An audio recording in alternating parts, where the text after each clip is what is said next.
Siswat. It is an honor for us to have you in our senior class for the topics of technology enhanced learning in 21st century, lesson learned from research and practice in Thailand. We are eager to hear from you. So everyone, let's welcome and let's give applause to Dr. Nirwat.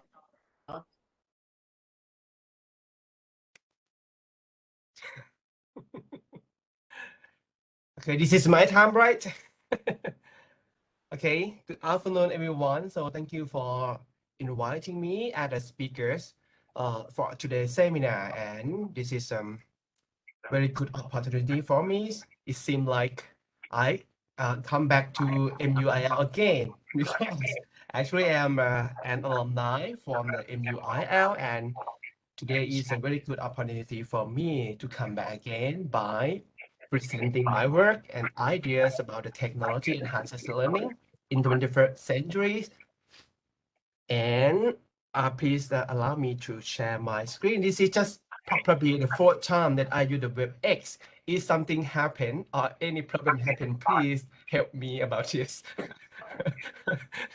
Because when I use the WebEx and I encounter problem often. Okay, I will share my screen. To be easier, so we share the whole screen to avoid the problem. How about the voice? I'm not quite sure because I put some video also in my presentation. So if you cannot hear any voice from the video, please let me know about that. Okay, show me in front of the presentation. Okay.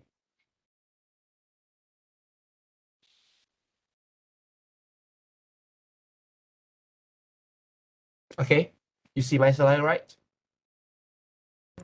Right now we see two screens เลยค่ะอาจารย์ Okay. Because I use the wide screen, so for now only one, right? Only one. Okay. Okay, let me try to share PowerPoint first. What's gonna happen? Yes, Okay. that is full screen It's going right well. now. Okay. All right. So good afternoon again, ladies and gentlemen. I'm a funny guy who has been invited to be a speaker today. And I would like to share my experiences and knowledge in terms of the, not like the formal talk, because I would like to share my idea like I talk to my daughter. So just take it easy for sharing your ideas at the end of my presentation or even during my presentation. If you get any ideas,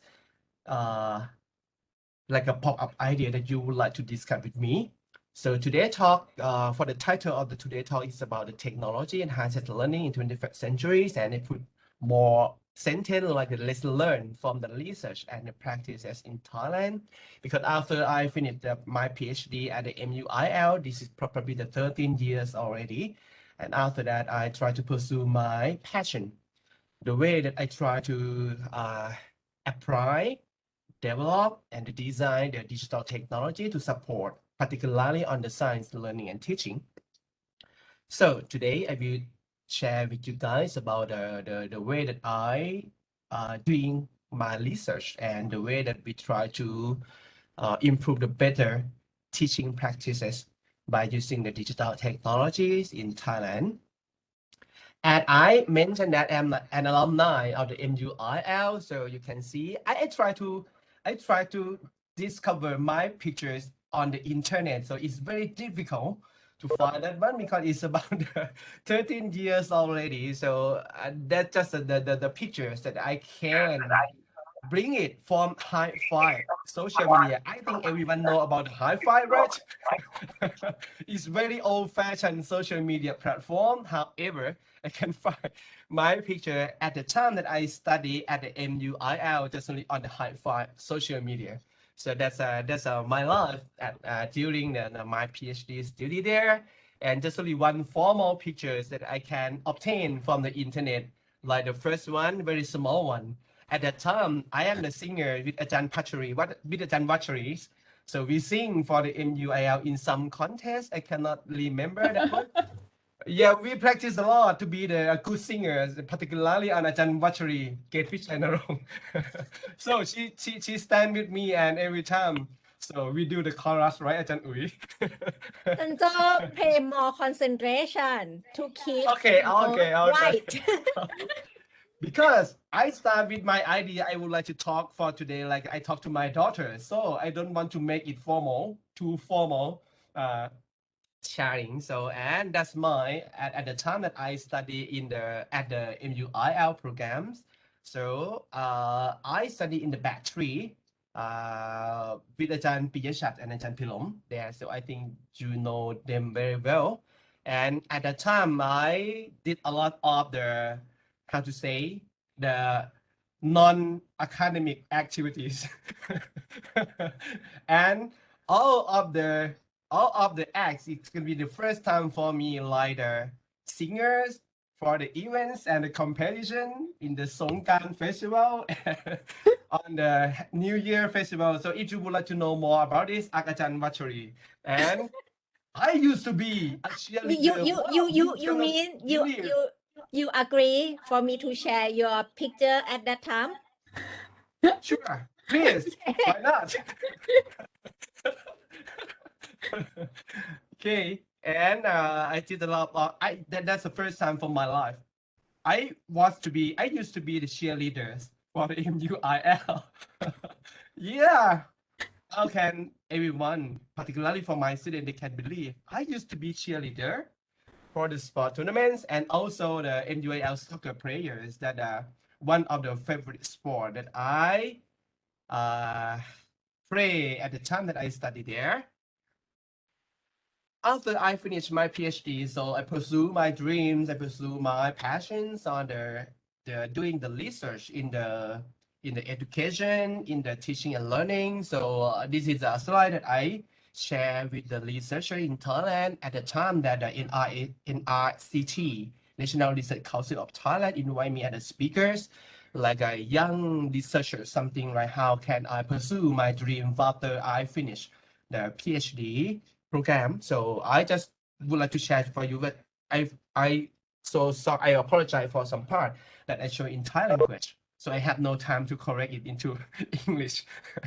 Okay. So at first, after I finished my PhD, so I pursue I do the research like the pattern-driven research. I did the research that what I would like to know what's going to happen when I try to use the digital technology for teaching and learning. And after that, it's come to be the demand-driven research and development as we are doing an educational improvement project that we call the KKU, that is the Khon Kaen University Smart Learning Academy project. So at that time, we implement our learning and teaching innovation to more than 200 schools located in northeastern region of Thailand. And after that, we still keeping the ongoing research and development to improve the quality of our educational innovation for the teachers and the students. So that's a part of my experiences. And so to be quick, I won last year's National Educational Research Award because I'm so handsome in Thailand, and they give me the award of the. I'm just kidding. I'm just kidding. I received the award from the Thailand Educational Deans Council of the Education, and also just received the last year award on the National Research Award in the Invention and the Research Award, and also received the KKU Silver Medal Research Award in Humanity and Social Science, presented by Khon Kaen University, and the 2017 the TRFOH Scopa Young Research Award in Humanity and Social Science, and the Research Awards at the my faculty. So why I present this? Because I would like you to believe me, because I'm some kind of the guy who like to make it funny. So sometimes the people say, can I believe you? Can I believe your talk? So I will say, you can believe me. You can believe me, but I would like to do just the informal sharing my knowledge and the experiences. So that's all my background. So I doing the of work on being the editorial board for the international journals like IJMLO and the CAEAI, and being the associate editors for the Frontier in Education and the Frontier in Psychology, and used to lead the special issues as guest editors for the IJMLO and the JCE, and also being the reviewers for several international journals now. So you can trust me. You can trust me. You can trust my work today. Okay. And why this life? I would like to share why this life. Because I am a guy who fall in love with research. That's a representative of the research. Nan, why you so laughing like so loud, I guess. Because of the picture จ้ะ Well, you cannot figure out who is that. That's a research, right? That's a research, the representations of the research. So I'm a guy who fall in love with the research after finishing my PhD. And another reason why, because I am a guy who want our kids.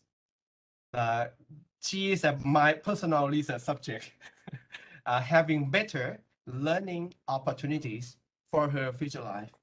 This is the reason, the main reason why I pursue my life like this.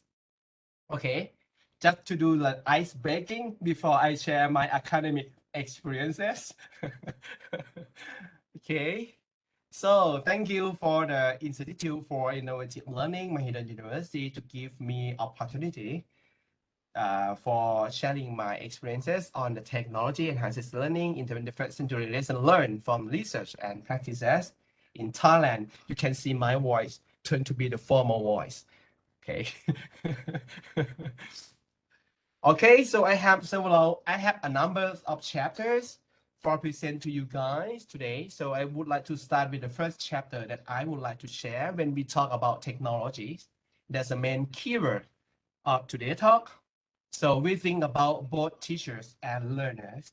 This is the first chapters that I would like to discuss with you all today. And I would like to share my conceptual idea for technology enhances learning in current educational web.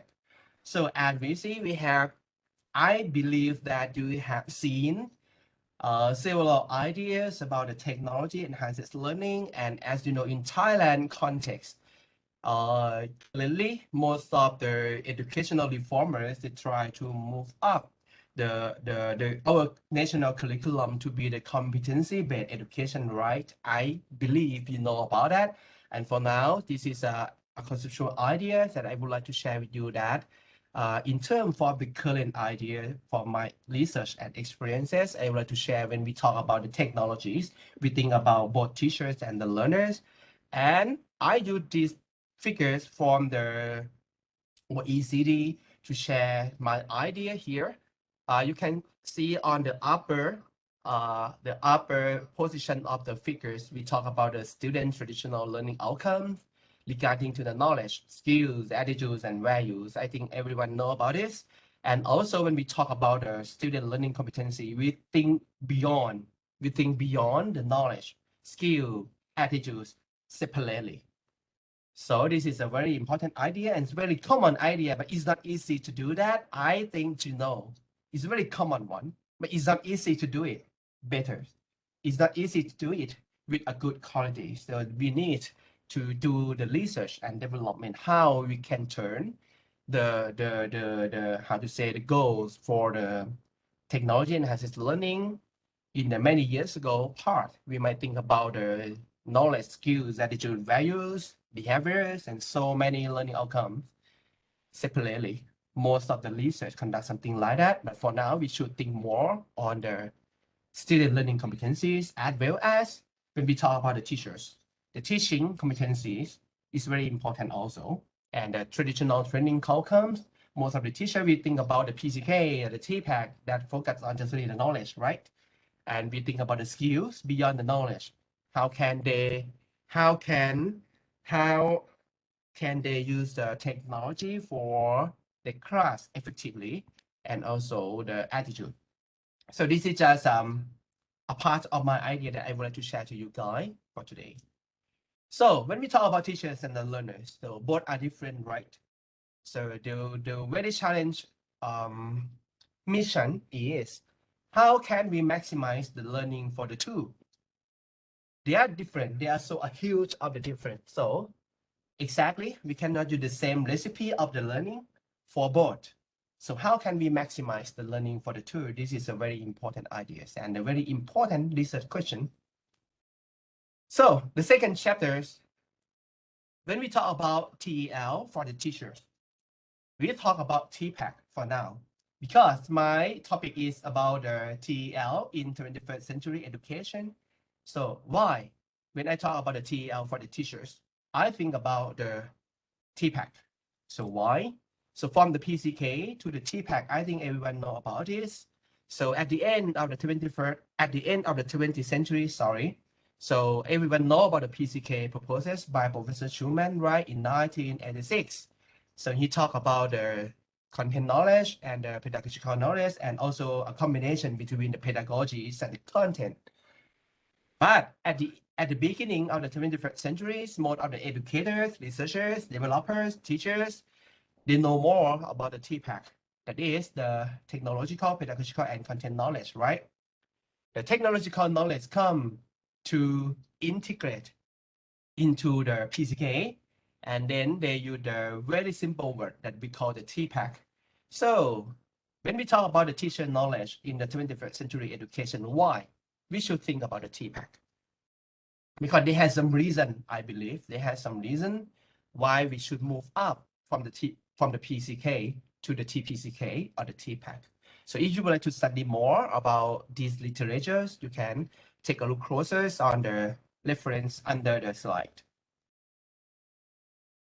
So for my idea, when I try to communicate to the teachers and the educator here in schools and also at the KKU, so I used to be the deputy directors for the Innovative Teaching and Learning Center before, for 5 years ago. And at that position, I had to train all the lecturers at the Konkan University to know more on how to teach.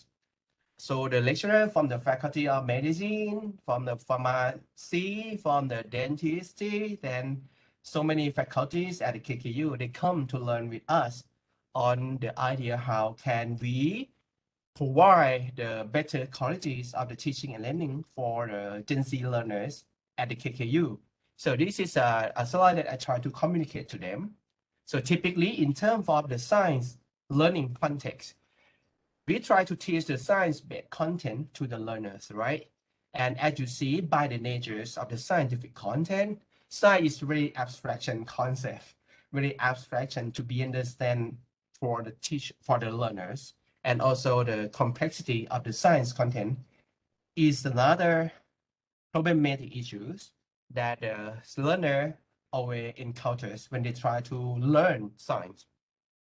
And typically in the university, we use the lectures for training them to learn the abstraction of science. We use the hands-on laboratories experiences for training them to learn and understand the complexities of the scientific phenomena at those manners. So most of the lecture class gonna be the passive learning method, right? And as well as the prescriptive active learning by using the hands-on laboratories. At the end of that education, most of the students, they try to memorize so many kinds of the scientific knowledge. It's too much for the brains. It's too much for the brain capacities. And also, when they learn with the hands-on scientific laboratories, in terms of the prescriptive active learning approach, they might gain only the robotic performance. They know the way how to do science in terms of the step by step 1, 2, 3, 4, 5 step. So I believe all of us here don't want that learning outcome for our current student, right? For my philosophy of teaching, So I think the technology could be our friends. Really easy word, our friends to do teaching work or learning work.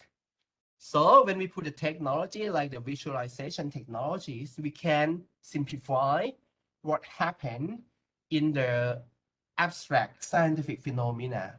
Also, when we use the technology for the hands-on laboratory learning experiences, I believe that the technology could be the inquiry-based tools. It could be the cognitive tool for their learning, not just solely receive or gain the content from the lab, but they can they can try their ideas, they can try their effort to learn science based on their own thinking. So if we can bring the technology like this, I believe that the learning outcome will be changed from the memorization gonna be the scientific comprehension, and also from the robotic performance, it could be the scientific motivations and the performance to do science. But how can we do that to our students? So I believe that the instructors or the teachers should have the TPAC. At least they should have the TPAC. If they don't have the TPAC of science learning, so how can they do that? The technology, not just only the tool for learning, but it could be the tool to enable. I believe that it could be the tool to enable active learning. It could be the tool to enhance the better learning. It could be the tool to transform the new kinds of the learning experience. So that's my philosophy, that why I use the technology in my research and development. So when we talk about the TPAC in Thai teacher development, so I have my own journeys to promote the STEM Thai teachers in the teacher professional development program for many years. So I would like to take this opportunity to share you my experience on how can we promote the TPAC for both pre-service and in-service teachers. From the original TPAC proposed by Misha and Kohlers on 2007. So at that time, we tried to bring the TPAC into the Thai education context, but no one knows about the TPAC at that time. So, and the English is a big barrier for the educator in Thailand at that time. They might choose to hear about the TPAC, but they don't exactly know what is a TPAC. So, translated the TPAC into Thai language is very essential part for communicating to the Thai teachers and the educators in Thailand. So I translate the original TPAC ideas or original TPAC framework into Thai articles published by the journals of the Dean the Consortium in Thailand on the 2011. And after that, I pursue my passion to learn more on the TPAC development in several research and development programs. Here we adapt the original TPAC to be the science TPAC framework, and we bring the several kinds of the digital technologies into the TPAC development program for both in-service and pre-service science teachers.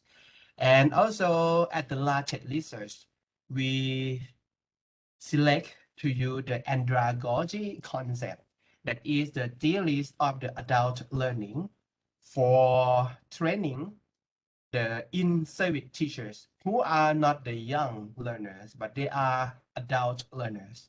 So for now, we move on the TPAC research and development from the original idea until we try to,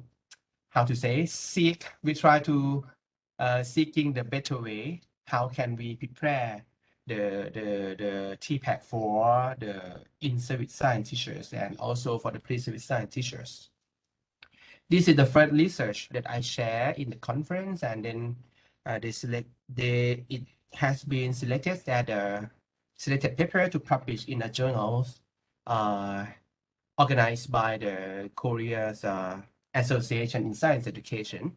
So we try to, at that time, I try to develop a courseware and a pedagogical course for the STEM pre-service teachers who graduate from the Faculty of Science, and then they came to study at the Faculty of Education in terms of the master degree in education. So regarding to their background, so they graduate from the Faculty of Science, they know nothing about the teaching principles, about the educational learning theories, or learning and education theories.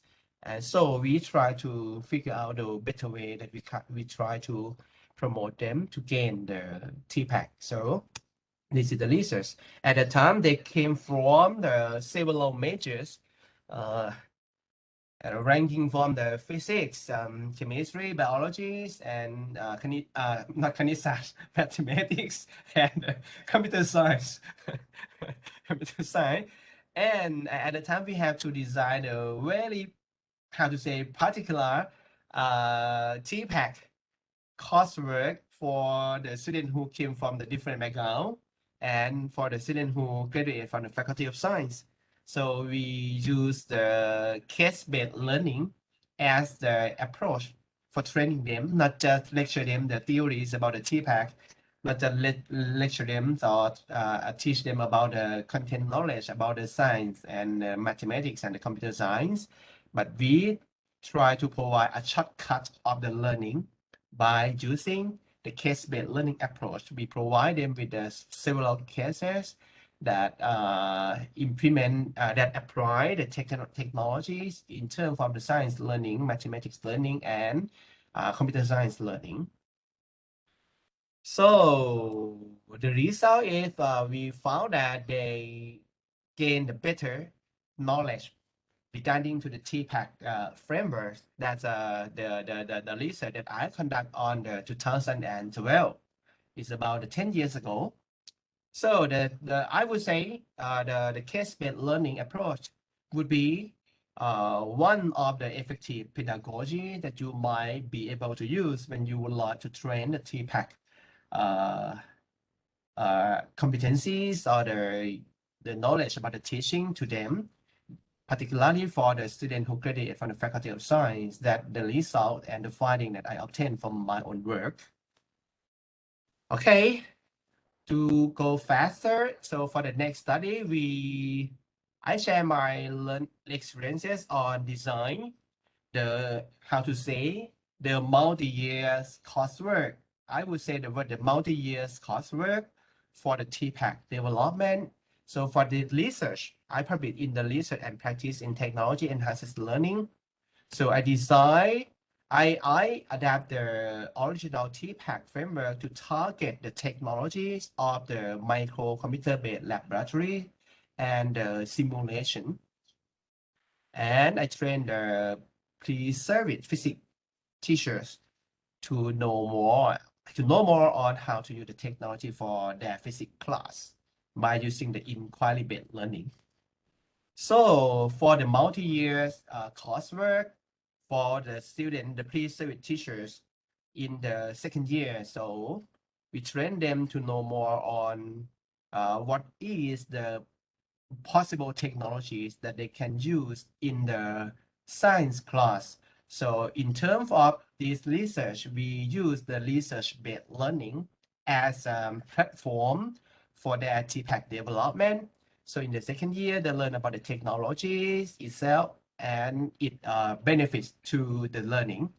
And for the third year student, we talk to them, right? How can we design the innovative learning lesson by using the digital technologies, and then they design their own lesson, and then we come to share the ideas and the practice on how can we use the technology for science class together.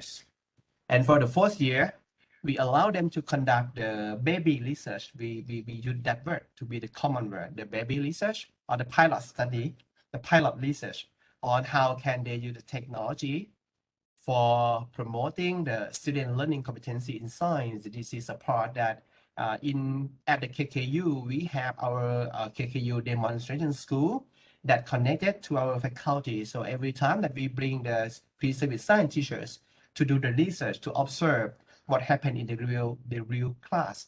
So we bring them to conduct with the student at the school. And we encounter, so we figure out the way how can we promote that TPAC in terms of the coursework arrangement. So we provide them the first coursework to allow them to recognize the importance of the digital technologies in terms of the teaching and learning. And after that, we try to provide them the opportunity to accept the way how can we use the technologies, and then encourage them more on how can we adapt those technologies for their own lesson design. And for the last years or the third course, so we encourage them to think more about the explorations of the effectiveness in terms of the technology enhances learning lessons that they design by their own, and also provide them with the idea of how can we advance the use of the digital technologies in the class, not just only being the users. In the last coursework, we encourage them to think more about to be the developers. So that's all of the, we can say, the step that we train the pre-service teachers in terms of the multi-year course work arrangement. This is another part that I experienced from my research. Okay, after that, for the last years, we just published another papers in the RPTEL journals. We share our idea on how can we promote the pre-service science teacher TPAC on the use of the mobile game in science learning context. And we conduct the research in terms of the, I would say, the cohort study. The cohort study is the implementations of the research with the participant more than one time. That's a very common, very easy one of the ideas. So for this study, we implement our TPAC training program to the pre-service science teachers within 2 years. We implement for the first years, and then we revise our intervention, and then we implement the revised intervention to the pre-service teachers again. So in this work, we use the action research as a platform to conduct the cohort study within 2 years. For the first years, for the first cohort, we do the PDCA. It's a very common one. Oh, not PDCA, sorry, PAOR, sorry. Pa or, อาจารย์อุ๋ย call Pa or Pa อุ๋ย you can say in both words. PAOR I call Pao. Pa or Pa ปิยะฉัตร you can say that. Okay, PAOR in the first cohort study. So in for the first cohort, so we use the TPAC adapted TPAC framework to design our coursework, and then we divided into 3 phases into the P1, P2, P3 regarding to the TPAC components of the framework, and then we implement with the pre-service science teachers, and we found that it seemed like they gain some better knowledge regarding to the use of the digital game in science learning. In this study, we focus just only 4 components of the TPAC. We focus on the TK, that is the mobile game technologies, and the TPK, TCK, and the TPCK. So for the first round of the study, so it seemed like their knowledge about those 4 components regarding to the TPAC, it seemed like gain better result. But if you can take a look closer on this slide, you can say we analyze the qualities of the TPAC ranking from the unclear to inform. The unclear is a very, how to say, the weakness. The weak is really the weakness one, and the inform is a high quality one. So we can see the inform level. So very few pre-service science teachers that they can gain the knowledge regarding to those four knowledge in the level from the inform. So why that is the reason why we still need to do it better, right? We cannot stop at this phase. And after that, we also study in terms of the qualitative research. We conduct the content analysis based on the all open-ended questionnaires and take a look closer regarding to those four kinds of the knowledge regarding to the TPAC framework. And we see that, oh, we still need to do better work for training their TPAC. So in the second round of the study in the next year, we redesign the coursework regarding to the TPAC framework, and then in the second round, we use the knowledge that we gained from the previous study. We use the case-based learning approach as a platform for training the TPAC, and then we divide it into three training steps. For the first step is a S, is showing the case. The second step is a P, is a practice regarding to the case, and the A letter refers to the applications of the case. That is, they have to design their own mobile game inquiry learning regarding to the case that we show them. In the second law, we found that they gain the better knowledge after receiving the training intervention. So that's another part that we try to do. As you can see, for three study, at first time, we encounter the students from different majors, right? We do the case-based learning approach as a platform to train them about the TPAC. After that, we use the multi-years coursework arrangement for training the pre-service teachers. And for the third study, we use the multi-year research study to train the student, the pre-service science teachers. And for this study, after that, we think about how can we use the artificial intelligence infused learning system to promote the pre-service teachers TPAC. So in this study that we published in the IJMLO journals, we use a personalized mobile learning system as a part that we train the TPAC to the STEM discipline teachers. So in this work, we also adapt the original TPAC to cover all kinds of the technologies, all kinds of the mobilized digital learning environments, including smartphone laboratories, digital simulation, web-based learning system, AR or augmented realities, and digital game. And we categorize the inquiry-based learning into two ways, including the process-oriented inquiry learning approach and the learning cycle-oriented inquiry learning approach. I think you all know very well about the 4E, 5E, 7E. Maybe the next year I will produce the 20Es learning cycle. That's too much, Ajahn. I'm just kidding, because I saw so many educators, they would like to propose their own learning models. So for now, we have 7E. To be recognized easily, I will propose 20Es. I'm just kidding. So another kind of the learning approach we think about in terms of, I call that the process-oriented inquiry learning approach that refer to the open inquiry, guided inquiry, structured inquiry, confirmatory inquiry, or even the authentic inquiry. So those kinds of the inquiry learning, I call that the process-oriented inquiry learning, because those kind of the learning, they're concerned about the scientific method. They don't focus on the learning cycle regarding to the educational psychology purposes by Piaget. So talk too much the academic, so not Piaget for this talk. Okay. Okay. And CK, we think about the science concept when we discuss about the content of the knowledge.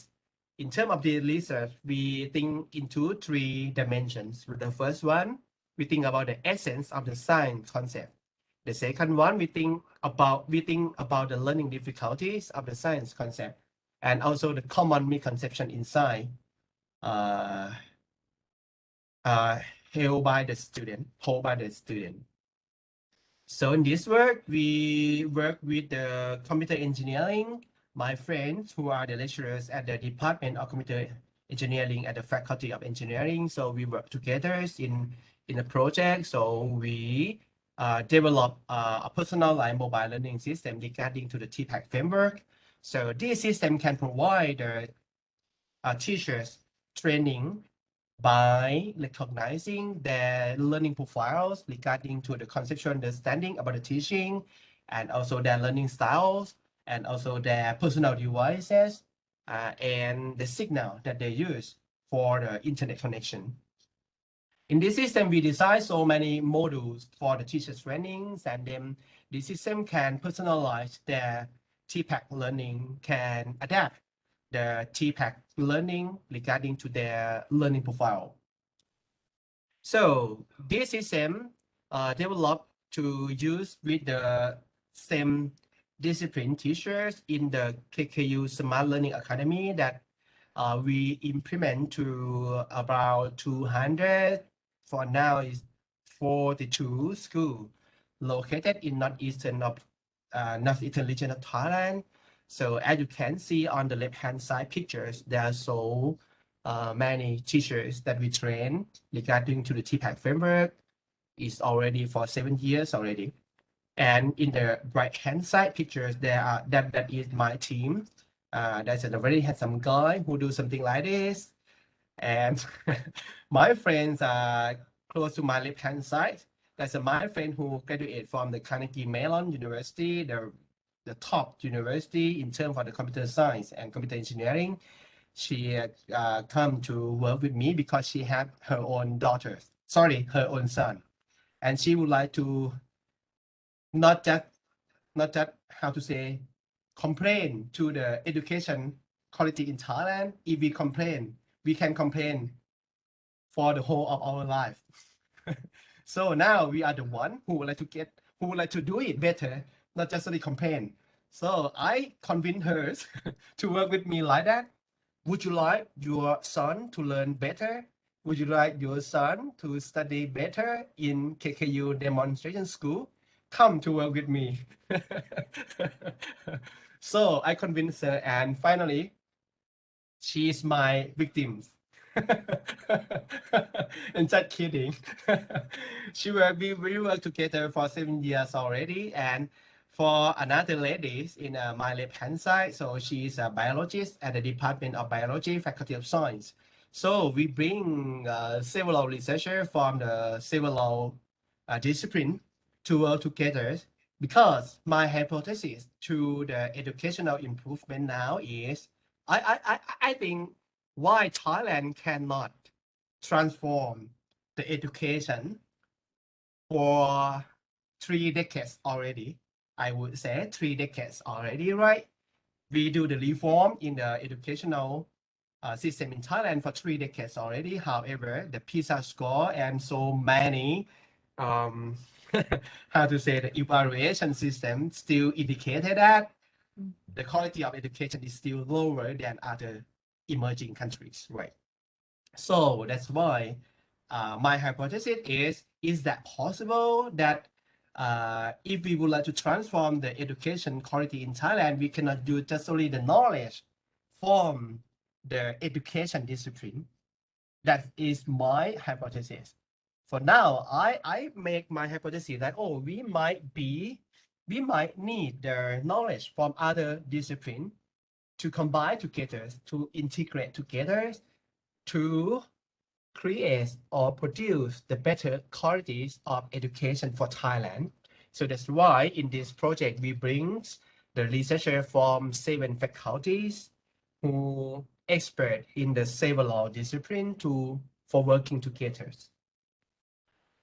And this is an example of the KKU Smart TPAC that we developed in our project. So I'm so sorry for some font that display in some alien symbol. So okay, so we train the teachers, a lot of the teachers. It's about 3,000 teachers. You know, for the 7 years ago, I worked, I would say, too hard. But my lucky is my daughter can understand me, particularly for my research partner. I would say research partner. She can understand me on the reason. So we train a lot of the teachers in terms of the hybrid mode and the online mode regarding to the COVID-19 pandemics. And we use the personalized TPAC learning training system as a part of the teacher professional development programs.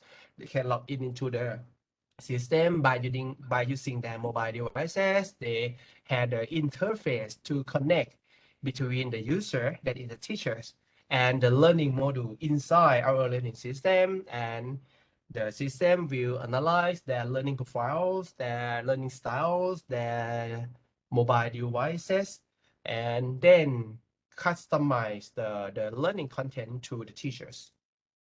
This is an example of the screen, of the mobile screen that we developed in our learning system regarding to the TPAC. So they can also monitor their training progression, their TPAC progression regarding to individual components of the knowledge via our training system.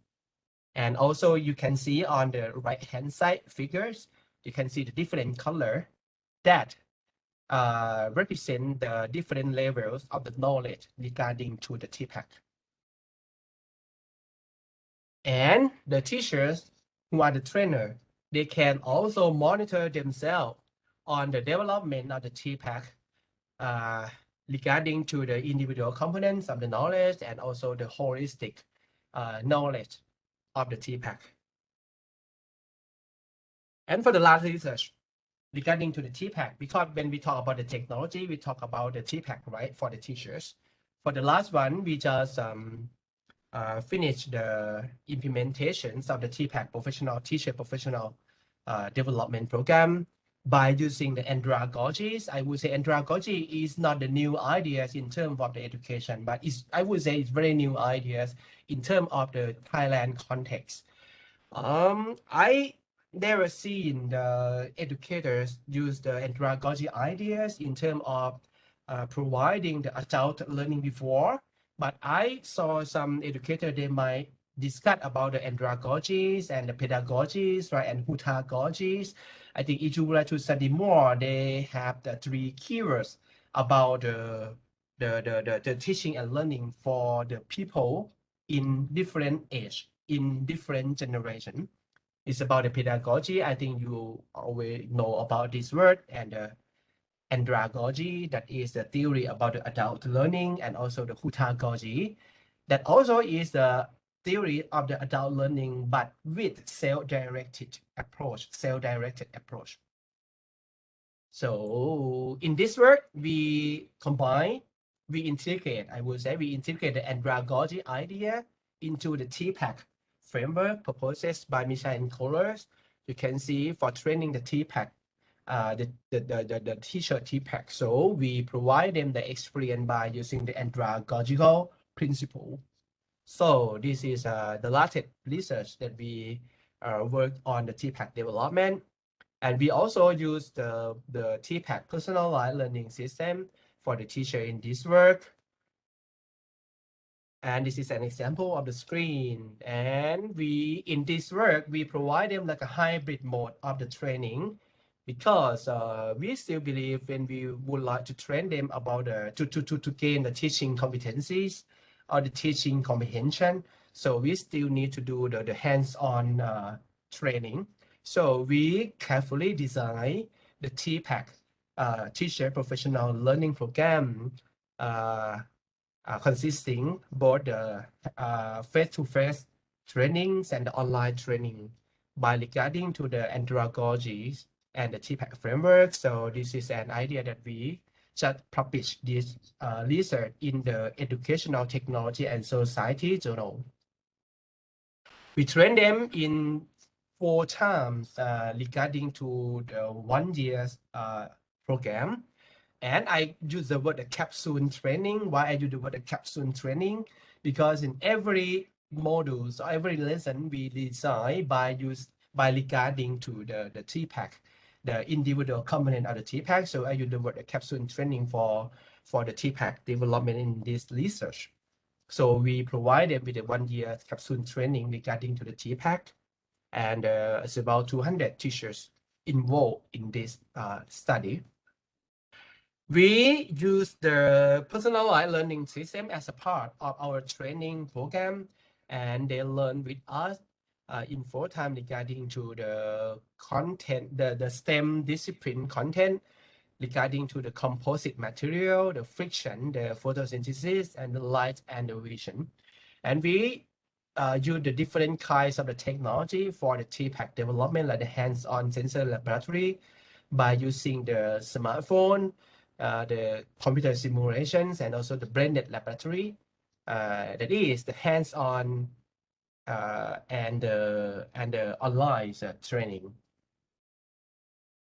And for now, I still developing another kind of the TPAC, teacher professional training system. So I received the research grant from the NRCT, but it typically from the soccer war. I don't recognize the TRF for the TRF, and then they moved to the NRCT in terms of the middle career researchers.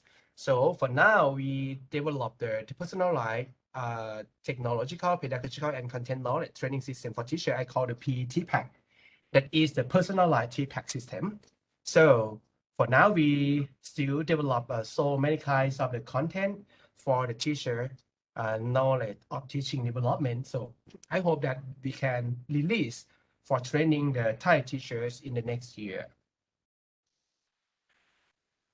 That all of the second chapter is so long about the TPAC. Let me 10 seconds for having my fresh water. Okay, ready for the next chapter. We talk about the student learning, right? When we talk about the TEL for student, so we talk about the active learning, but not the traditional active learning. As you know, active learning has been used in Thai educational system for a long time. And for the teachers who are in the different generation, when we talk about the word active learning, they think differently, on the meanings of the active learning, to be honest, because I work with the teacher a lot. Also for both the in-service teachers and the pre-service teachers and the university teachers, right? So when we talk about the active learning, they are so huge, different meanings. So when I talk about the TEL for student here, when I talk about the active learning, I would say the active learning enabled by digital technologies. Or in another word, I call the technology enabled active learning. That is the active learning with the application of the digital technology for the digital generation. So this is a video that I often use to the teacher to communicate with the teachers and the instructor in the university. So this boy for 10 years ago, probably, for now he's maybe the workers, I'm not quite sure. For this boy, just only do that he just did this script, and this script released and play on the several TV program. So I would like, just allow me to share you this video clip. I would like to communicate to you why we need to use the technology enable active learning, not just the common active learning for the digital generation learners.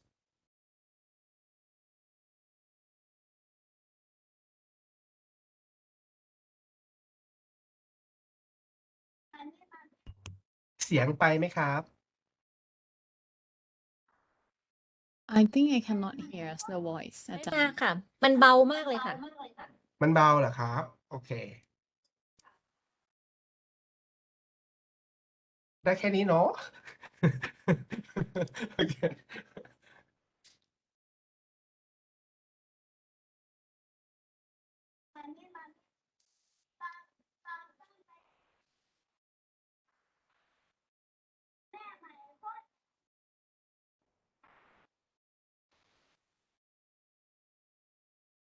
อาจารย์โจ้ I just ครับ catch some wording like new mom something like that Okay.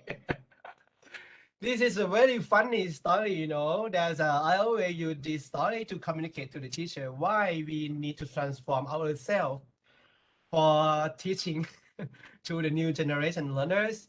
This boy, he communicate to his mom, right? Mommy, do you know on the how to say on the one day on the Children's Day on the try Children's Day, so the dad bring me with someone that is the new mom. My dad bring me with a new mom, and the new mom, she is very kind to me.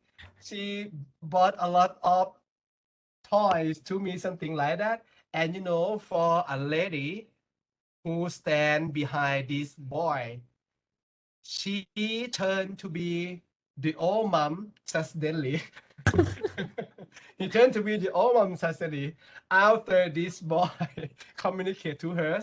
And you know, I believe, I guess that the family might live in some term of the Scandinavian countries, because after mom listen to the boy's word, she used her leg to do the action to her husband, and then she asked a question. Pai means pai is how to say the ภาษาถิ่น the local language. That is, who is the new mom? Tell me who is the new mom. Something like that. So but the main message for this video, not that story, but I would like to show you guys here that this is the behaviors by our new generation learners, by our new generation kids, the digital generation kids, that they can use the digital technology freely.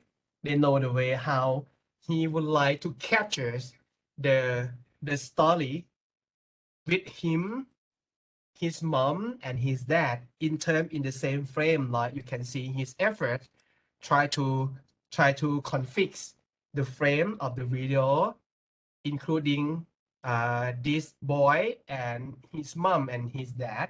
But if this video didn't include his mom and his dad, nothing gonna be fun, right? So they know very well to use this kind of the technologies to do the bad thing. Oh no, not the bad thing. Just the very funny things. The very funny things, right? And another case I would like to share with you with this kids. It's very funny story also. Just allow me to share with you.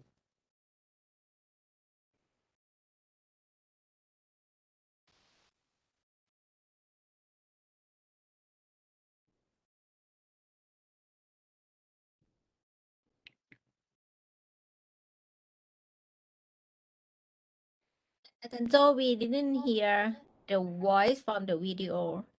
Okay, I will explain you. Because I don't know why the sound is very how to say silent manner. Okay. Did you share this, with the sound? sorry? No, I share from the YouTube video.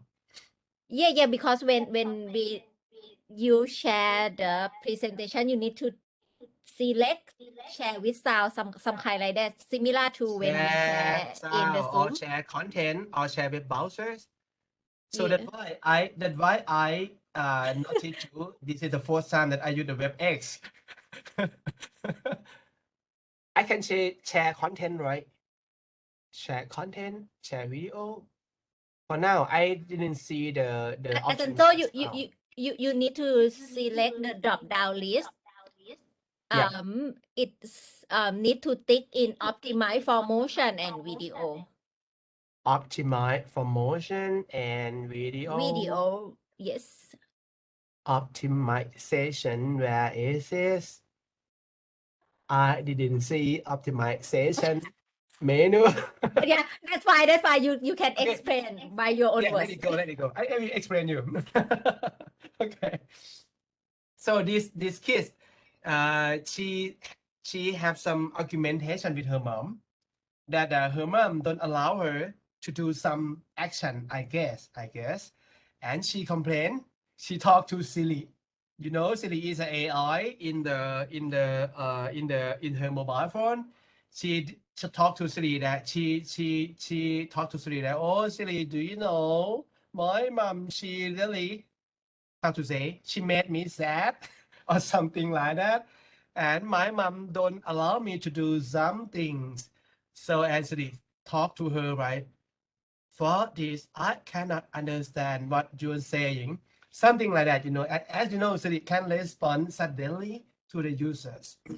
So the main message that I would like to share to you is we are live in the societies that our kids, they exactly know. If they would like to know something, they can ask Siri. If they want to talk to someone, not her mom, they can talk to Siri. If you would like to know what is the current term and you have no what, you can ask Siri, right?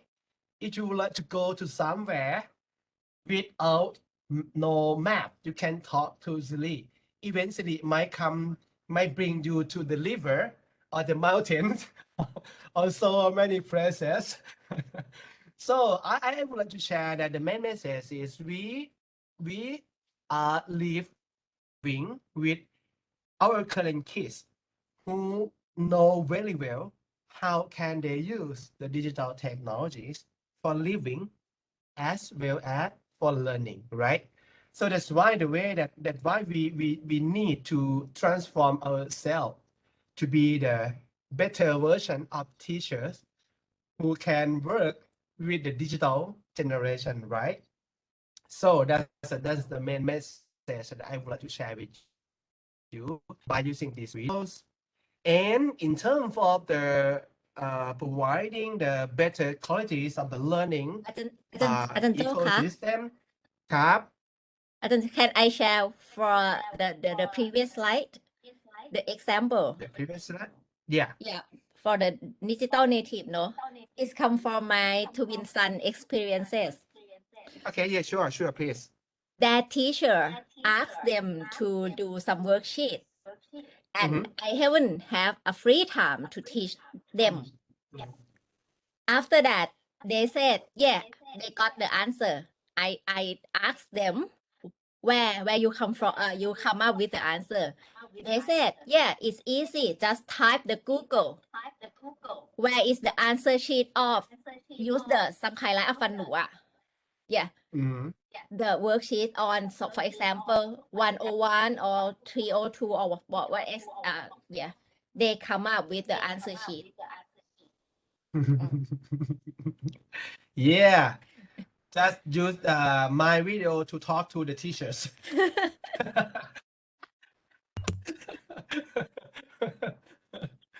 So, you know, Ajahn Uy, because as I work with the teachers, I would say the in teachers, if we would like to change their mindset for teaching, is very hard. It's very we cannot just talk to them like, oh, these technologies, you can use this in the. We cannot just.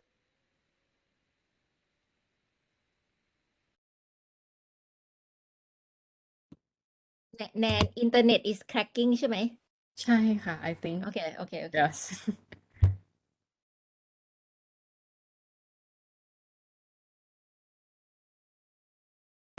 So in your case อาจารย์ it mean like your twin son ก็ต้อง help each other to find the answer ดิ every Yeah. time that they do the homeworks like teamwork อาจาร right ย์อุ๋ย share Yes, yes, yes. Yeah. So mindset is very important, and even they don't change anything, they still get the salary, right? They still have the money. So why I need to change, right, Janan? I still can teach the student.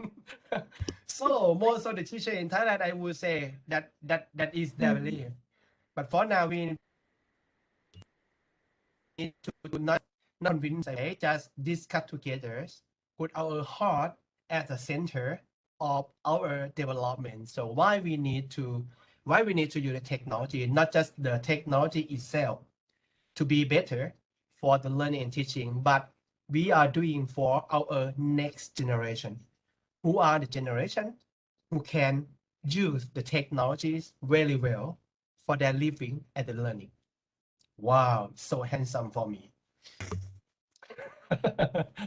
handsome word โอเคขำอยู่คนเดียวก็ได้ไม่รู้มุกฝรั่งเขาใช้ว่ายังไงเล่นมุกภาษาไทยแต่ใช้ภาษาอังกฤษนะครับ I think Pumpkin and Snow understand your Oh really? story, Thank yeah. you very much. that you Because are- yeah, because Pumpkin study and working in Thailand maybe 4 year. Okay, 3 to good. 4 So year, yep. you Yeah, 5 year, and Snow is the teacher at maybe Chiang Mai University, right? Yeah, she teach Thai student. Oh really? Yes. Oh, very good. So that is I can use so many funny Thai mook Thai story with you, right? Even for the local mook in the northeastern region of Thailand. Okay. So the way that we will transform the education in the class, we need to do the new kinds of the learning ecosystem. This is very important. Not just only one pedagogy, not just only several pedagogy. A numbers of the pedagogies, not only the new kinds of the technology. You need to integrate those into a new kinds of the learning ecosystem. So this is very important. After you finish your PhD now, so I would like you to think for the 10 years after you finish your PhD, what you're gonna do. You might think about the development of the pedagogies and the technologies and what next in the next 10 years. So from you finish the PhD until you get the trial at the 60 years old. So the world should get something new from us, right? But not just only the pedagogy or the technologies. We need the new learning ecosystem in any particular context. In any particular context. Not all innovation can apply to all contexts. You know about that, I believe. In terms of the technology enhances enable active learning, we cannot do that kinds of the learning experiences to the student in the rural area. So it's very difficult. So that's why I would say the learning ecosystem should be specifically targeted to any particular context. So in terms of the student learning or the technology enhances learning for the students, so I did a lot of the research. I'm so sorry for this part. I have no time to update my publication at the at the how to say at the bottom areas of the slide.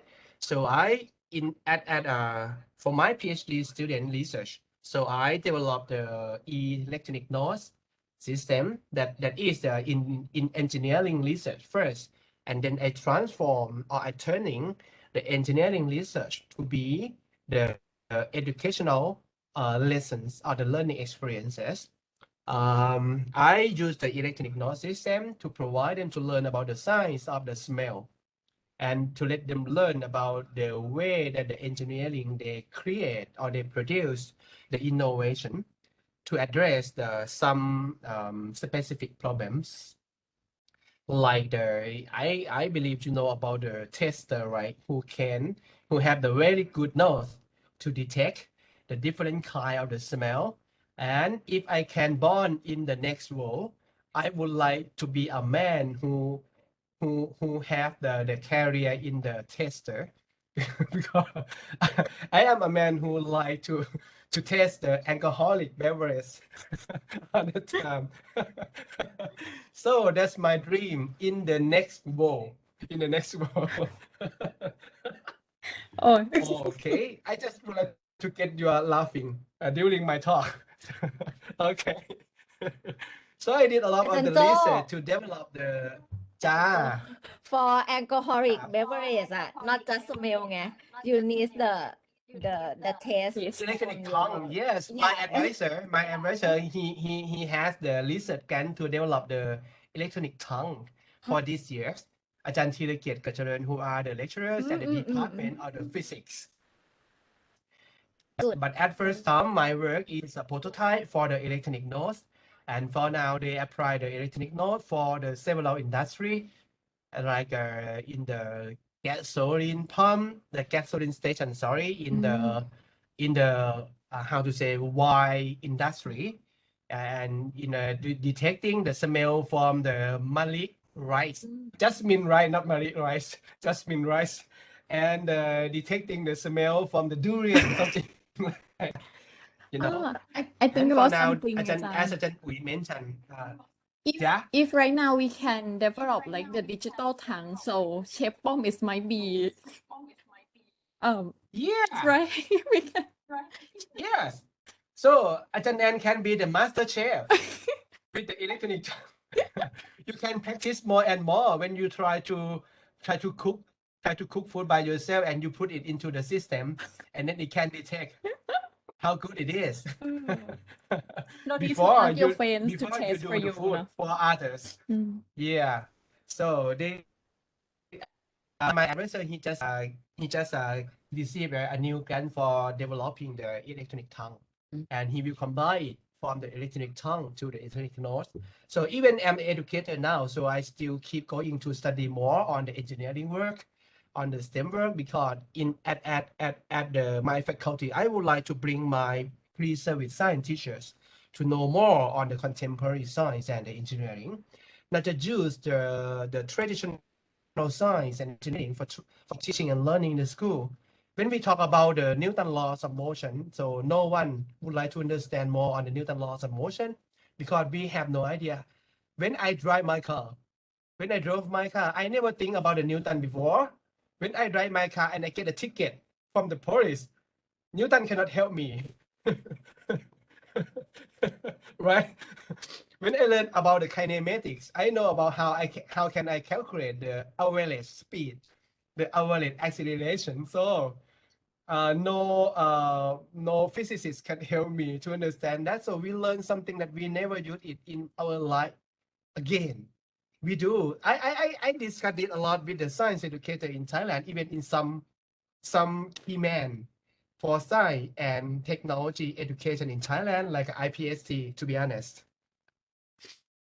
I do the practice of the how to say เครื่องข้อตาจันอุ๋ย to say that I practice a lot with the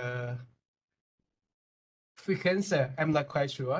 When you learn about the kinematics, so you have to use the copy papers and you hold it and you pull it as fast you can, and then Yeah, something make a dot on the papers, and then you can calculate the speed and acceleration. So after that experience, I never use the frequencer again. So one question come to my idea now. I would like to ask my teacher at that time why I need to learn this, because I still never experience it again because I'm not the scientist. I learned science to be a good quality people. I didn't learn science to be the scientist. So why take me just only the way the scientists learn? Something like the titration also, acid-base titration. I use the bullet that long for 1 meter and more.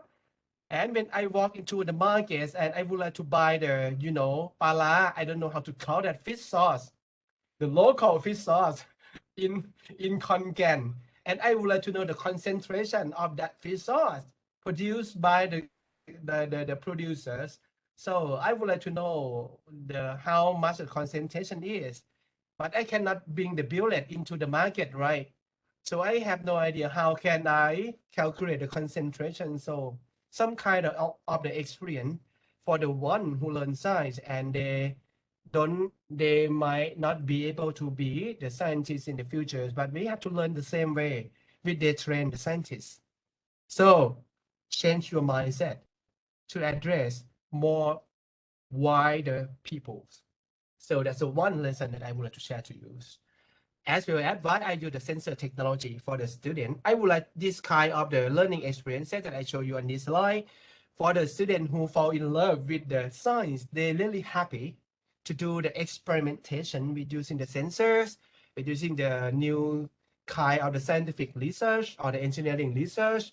And the result we found that they gain the positive perception, the better science motivation, and also the better conceptual understanding.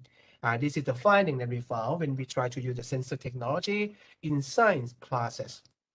Another kind of technology is the computer simulated experimentation or simulation. So when you cannot prepare hands-on experimentation to the student in terms of the rural context, the teacher might not be able to find the real lab, the actual lab, or they cannot do the hands-on experimentation during the COVID-19 pandemics. So the way how can we contextualize, I would say, how can we contextualize the pedagogy for the student learning? So I think the simulation could be a better and alternative choice for science teaching and learning. So we did a lot of the research regarding to the computers simulated experimentations or the mobile simulation. So we found that it could bring the positive perception, science motivation, conceptual change, environmental model, scientific reasoning ability to the student. So in this screen, I show some of the simulation that we developed by our own research. You can see at the left-hand side, we developed the simulation to present the water pressures and also the water contact angles that is a part of my PhD research. And in the upper left-hand side, we developed a simulation to allow students to learn about the chemistry, about, I don't remember the English word for that topic, sorry. And another simulation, we developed a simulation to represent the photosynthesis phenomena that include the photosystem 1, photosystem 2, electron transport chain that happen when the photosynthesis process happen. Yep. Another kind of the technology is about digital game. So I also developed several games to represent the scientific phenomena. In terms of the left-hand side, this is a game that we call IE War. IE is ionization energy. So this is the war of the ionization energy game. And also the fatigue game that we show the cohesion and adhesion phenomena. And also, as you can see, the game that include the several cartoon person. That is a game that they can learn about the blood donation in the biology. And in the right hand side, we develop a game that we call the learning cycle game. They can learn like the Transformer. I borrow the Transformer movie to be a story or a scenario for developing the learning not learning cycle, sorry, the cell cycle game. And at the lower right hand side, there is a game, another game that we received the research grant from SOSSO. I don't know how to call that in English, like an organization who take care about the health literacy or the health education also in Thailand. So we produce a game that we call the Food Eater, Food Monster, That is the game that we show them why we need to eat fruit and vegetable. So as you know, most of the children in Thailand, some of them, they didn't like to have the fruit and vegetables, and we cannot bring them to have it by using just like, okay, the good thing is blah, blah, blah, blah. The bad thing is blah, blah, blah, blah. Thailand, we cheat on that way so many years, and nothing better on the situation on the how to say, the youth health literacy. So we use the game as a bridge to let them learn about why we need to have fruit and vegetables. And another game that I am the partner with Ajahn Pacharin, we develop a game that we call Household Electrical Energy Consumption and Consumption. One of the alumni of the MUIL who are the ประเทศอะไรนะอุ๋ย who are teachers in Bhutan, right? Bhutan. Bhutan. Yeah, Bhutan. Kama. Bhutan. Tochi. And am the co-advisors for his work that he developed the game to encourage the people for reducing the energy consumption. The fourth kind of the technologies that I did in my experiences is about the mobile learning technologies or ubiquitous learning technology. So we use some kind of the portable sensor technology to provide the student learning insight in the authentic context. I mean, for example, when they learn about the photosynthesis or the plant respiration, so we bring the sensors at that place, and then they can measure directly what happened on the amount of the gas consumed and produced by plant in the plant respiration process. And also we, for about 10 years ago, we developed a mobile app that we call Answer Me. This is we developed together with the researcher at the Faculty of Engineering. So at that time, I think you might know about the OTPC tablet policy in Thailand. That is one tablet per child, right? At that time, as I think you know about the problem, so many problems about the specification of the tablet. It seemed like the tablet on that project is had a very low level specifications of the tablet. It's not just all developers can develop a mobile app and we can use with that tablet. You know, in terms of if you would like to use that tablet in the project OTPC, you have to design and create really specific mobile with less consumption of the electric energies and really, how to say, low levels of the features and the functions in some for the mobile app, for being the mobile app. So at that time, we developed together, so that's why we need the knowledge from the computer engineering researchers. We developed the Answer Me, and then we implement with the school who have we found that the student gain a better conceptual understanding, they have the positive perception, and increase their science motivation level. Another kind of the technology is the web-based learning system. So we develop several kinds of the web-based learning system from perspective of the constructivism to the perspective of the AI. You know, typically in the educational technology research, they think about the constructivism and how we can design the constructivist web-based learning system to increase the better qualities of learning. But for now, we think more on the AI and the AI mechanics in the web-based learning system. So I used to develop the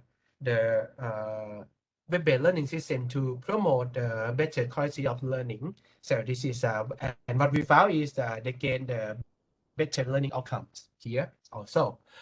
Oh, I did a lot of things in 10 years.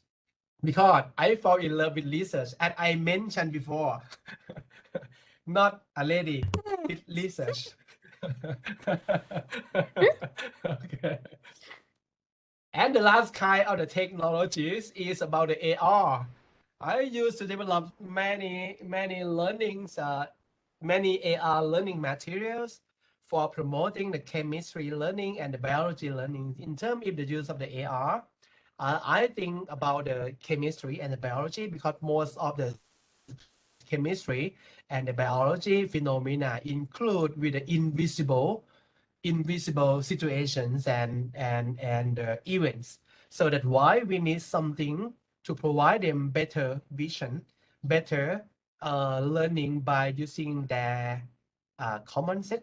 Sorry, their eyes or their sense of seeing in terms of the science learning. So we also develop the AR, but for my experiences, the development of the AR is the more difficult part as well as the game, because it's not easy to develop by ourselves at that time. We need to find developers who know the way how, like Ajahn Ui used to have the experience to develop the AR also for the museum learning, if I can remember. So for now, if you would like to get some developer to work with you, so my secret, I would say, my secret, my secret, ciao, my secret is open a company and bring them work for you. Because I can share my secret to my, how to say, I am an alumni, like, and you are the later batch for me. The secret is, if you would like developer to work for you for the whole of your life, you have to establish a company and bring them with you. Why I say like that? Because I also established my companies, my own company, but I'm not the owner formally. My sister is the owner formally. So when I write up the proposal to get the scholarship, so I can write several proposals in terms of the technology enhanced learning research, right? Because I have the developer at my back. But if you don't do something like that, I would say, if you would like to be the TEL researchers,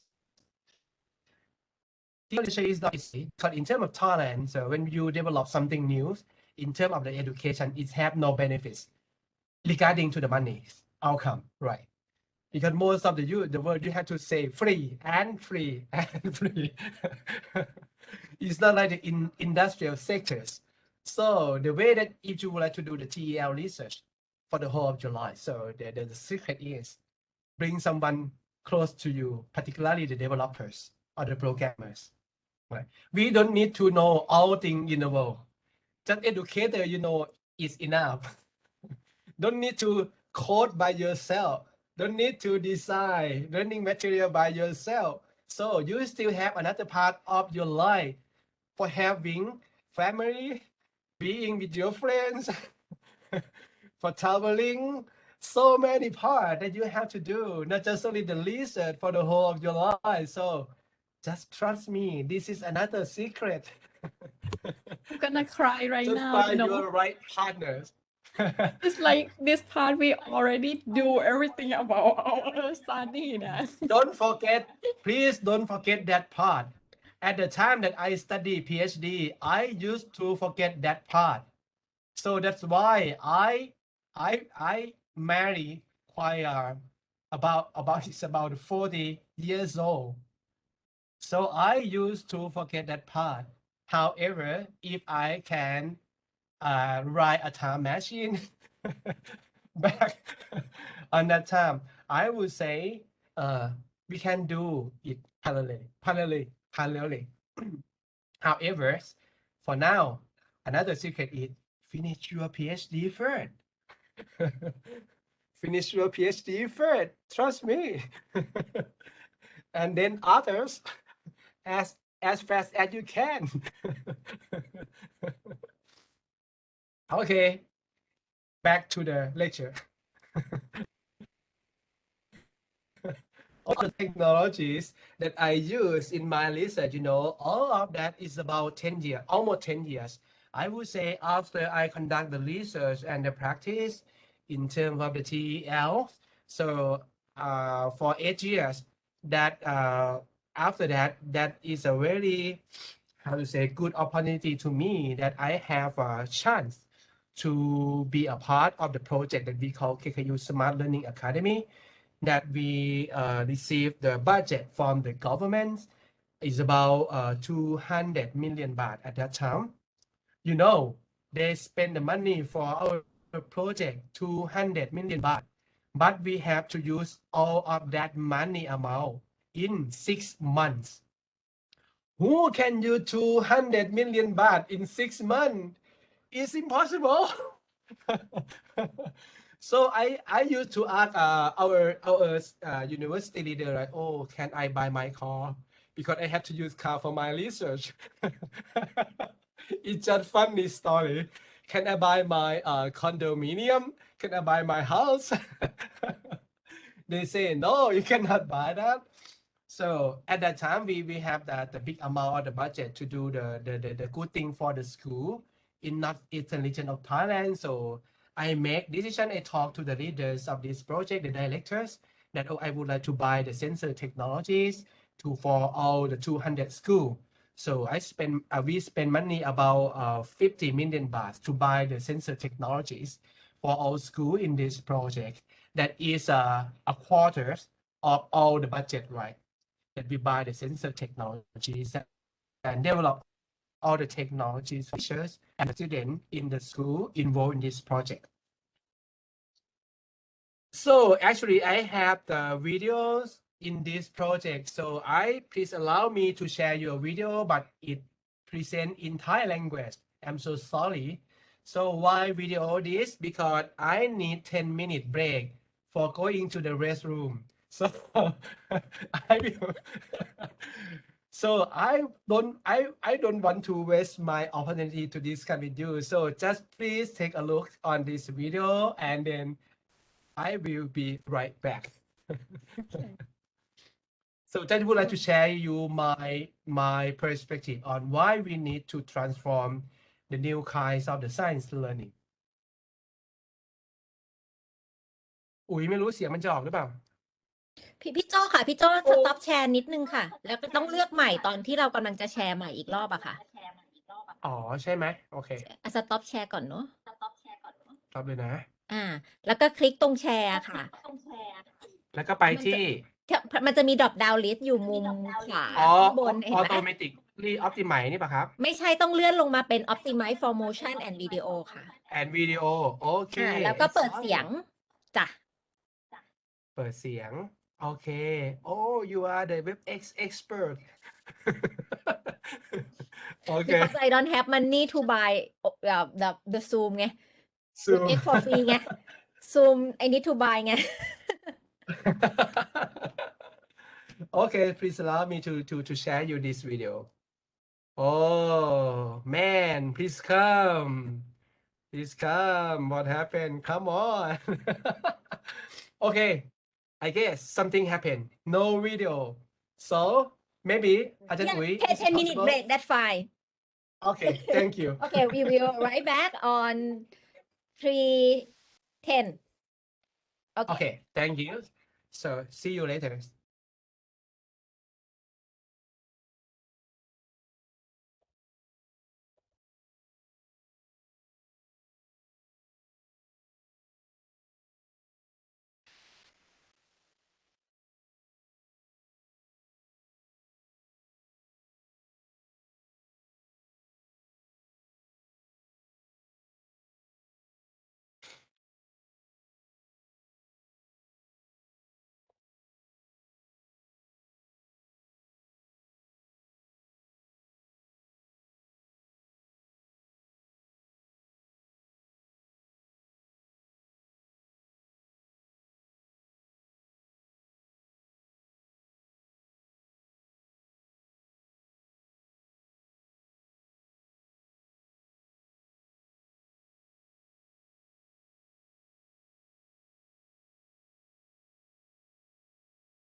coming.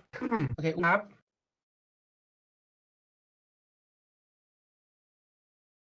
Okay. So 1, 2, 3, go.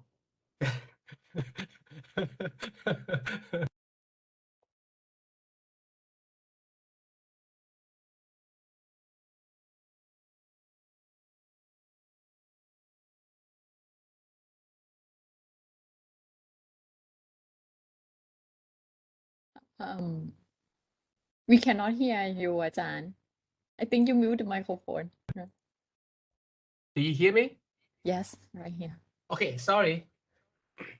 So please allow me to skip this video because I would like to finish all my presentation slide. But if you would like to watch this video, you can open the channel 3, and then you're gonna see me here. Do you believe me? Don't believe me. Please don't believe me. Okay. เหมือนเข้ามาค้าง okay. So in this project, we developed the 3 learning system. For the first one, we call the KKU Smart iNote. This is a mobile application and a system for both teacher and student regarding to the development of the scientific explanation, particularly.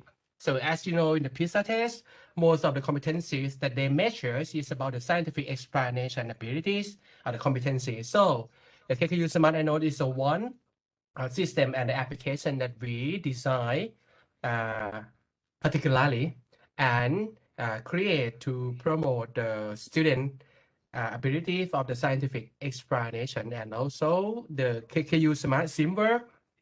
So we design and produce a collaborative learning system that the student can perform the virtual experimentation together via homes. So this is a very important one that we try to transform the way that the teacher like to give the student homework. So we try to transform the way that they provide the student homework to be the digital homeworks that they can do the experimentation virtually together, and then they get the results. They can see the findings from the experimentation, and then they come back to the school in the next day, not just with the handwriting work, but that's some for finding that they can obtain from the virtual experimentation together via the system. And the last one is about the KKU Smart T-Pack, as I mentioned before. So this is an example of the KKU Smart iNote application that we developed in this project. You can see we design particularly to address the inquiry-based STEM learning. So the teacher can decide the lesson by themselves, or they can use the master lessons that we provide from a project, and they can duplicate automatically, and then they can use or implement with their own student. In terms of the several contexts of the learning and the teaching, you can see in some pictures, they use the real lab, right? And some they use the evidence from the textbook or the evidence from the internet or even for the virtual lab. So this is the example of the KKU Smart iNote. And this is an example of the KKU Smart Simwork that form the simulation homework that is Simwork. So they can do the experimentation online together, even they stay in the different hometowns. So this is a collaborative learning system, and they can play, learn, and interact with the virtual lab that we borrow from the physics education technology of FED, because I'm a part of the FED research team at the University of Colorado Boulder, and I'm the one who authorized to translate all the FED simulation into Thai language. And the TPAC, Smart TPAC, KKU Smart TPAC, as I mentioned, we use the AI power training system. We use some kind of the algorithms that I learned. I would say, to be honest, I learned from Ajahn Pacharin about the CER models that Ajahn Pacharin learned from Professor Go Jun Wang. So we learned continuously. So, but before, as you know, I'm a science educator. My major is physics. I do the research on the nanoscience education. I know nothing about the algorithm for learning and teaching. So I read Ajahn Pacharin papers for 3 months and I cannot figure out what happened. And then I discuss with her more and more. And then I can understand, oh, what is the CER is very brilliant idea for me to provide the precision education. I will say for now, we start to do the Ajahn Pacharin most of the system she create for the student learning, right? But for me, as my work with the teachers. So I use the AI power training system for the teacher training professional development program. And in this project, we implement to the school in the not really the city, not the school located in the big city, just the school located in Ampere, I don't know, district or sub-district. So because we have our own hypothesis that is that truth that some people or some educator they talk that, oh, if you would like the student in the rural area to learn with the technology, it's impossible. I used to hear something like that before for many years ago, and I talked to the directors of the project that Ajahn. So I would like to try with not for the school in the big city, not the largest school size, not the large school size, but we would like to implement with the middle school size and the small school size. We would like to see is that possible to use the technology to support the science learning, mathematics learning, and the English learning. And to be honest, according to our finding, we would say it truly possible, not it truly impossible, it truly possible to do that. They're very fluent to use the technology better than teachers. As you know, they're really fluent to use the mobile application to do something. They learn very short time. But for the teacher, they learn again and again and again to know how to use mobile app for the learning. So for now, most of our teachers in the project, they exactly believe they can do their work in the class like a partner with the student. Don't need to be the expert for the student. They can be partner with the student to learn something new by using the digital technology. So this is a part that the picture just happened already in more than 200 schools located in northeastern region of Thailand or Isan. So, for the 10 years ago or 20 years ago, most of the Thai people, they said that they believe that Isan area is a really, how to say, really poor land, something like that, very poor people land. As you know, because in the Isan, it has just only few water system at that time, but for now, we are the largest area in Thailand actually. And some people now they talk to me like when they talk about Khon Kaen province, when they talk to me like, oh, Chaniwat, you come from KKU? Oh, Khon Kaen is the city of the very handsome and pretty girls. When handsome guy and pretty girl, because most of the star movie in Thailand come from Khon Kaen. They say that. Do you know Nadet Kukimiya? He from Khon Kaen. and so, several star movies in Thailand. So for now, when people talk about Khon Kaen, they don't think about education. They think about the star movie, the movie star in Thailand. I'm just kidding. Okay. So the fourth chapter, this is the last chapter. Actually, not last. Almost the last chapters. Fourth chapters, when we talk about TEL in 21st century, we should think. I share with you guys that we should think about the teaching and learning for competencies and sustainable development. I think you guys knows about the SDGs, that they have the SDG for targeting on the lifelong learnings or the elementary educations or the learning competencies. So for now, in the centuries, to the best of my knowledge and the experiences on the TEL, I will move on the teachings and the learning for the competencies and the sustainable development by using the TEL. And the last chapter is when we talk about that development. So we should think about adaptivities and personalization. Why I put these two words adaptivities, and the personalization regarding to the educational reform process. Now, when we talk about the competency-based education, when we try to move on from the outcome-based, the conventional outcome-based education to be the competency-based education, when we talk about the student competencies, they have the different backgrounds, they have the different motivation, they have the different attitude to learn. So that is, it brings them to have the different level of competency, right? And we need to rethink about the education that we can educate them personally, and also adaptively to address the existing competency to be better level of competency. So for the fifth and the fourth chapter, I bring it together. When we think about the TEL in the 21st century, we should think about the teaching and the learning for the competencies and sustainable development. And then if we think about those development, we should think about adaptivities and the personalization. So I just finished a collaborative project with the University of Hull from UK. So I received a funding that we call the institutional link from the British Councils and the Thailand Research Fund for 2 years ago. And then we conduct a project together. It is a kind of the technology transfer project.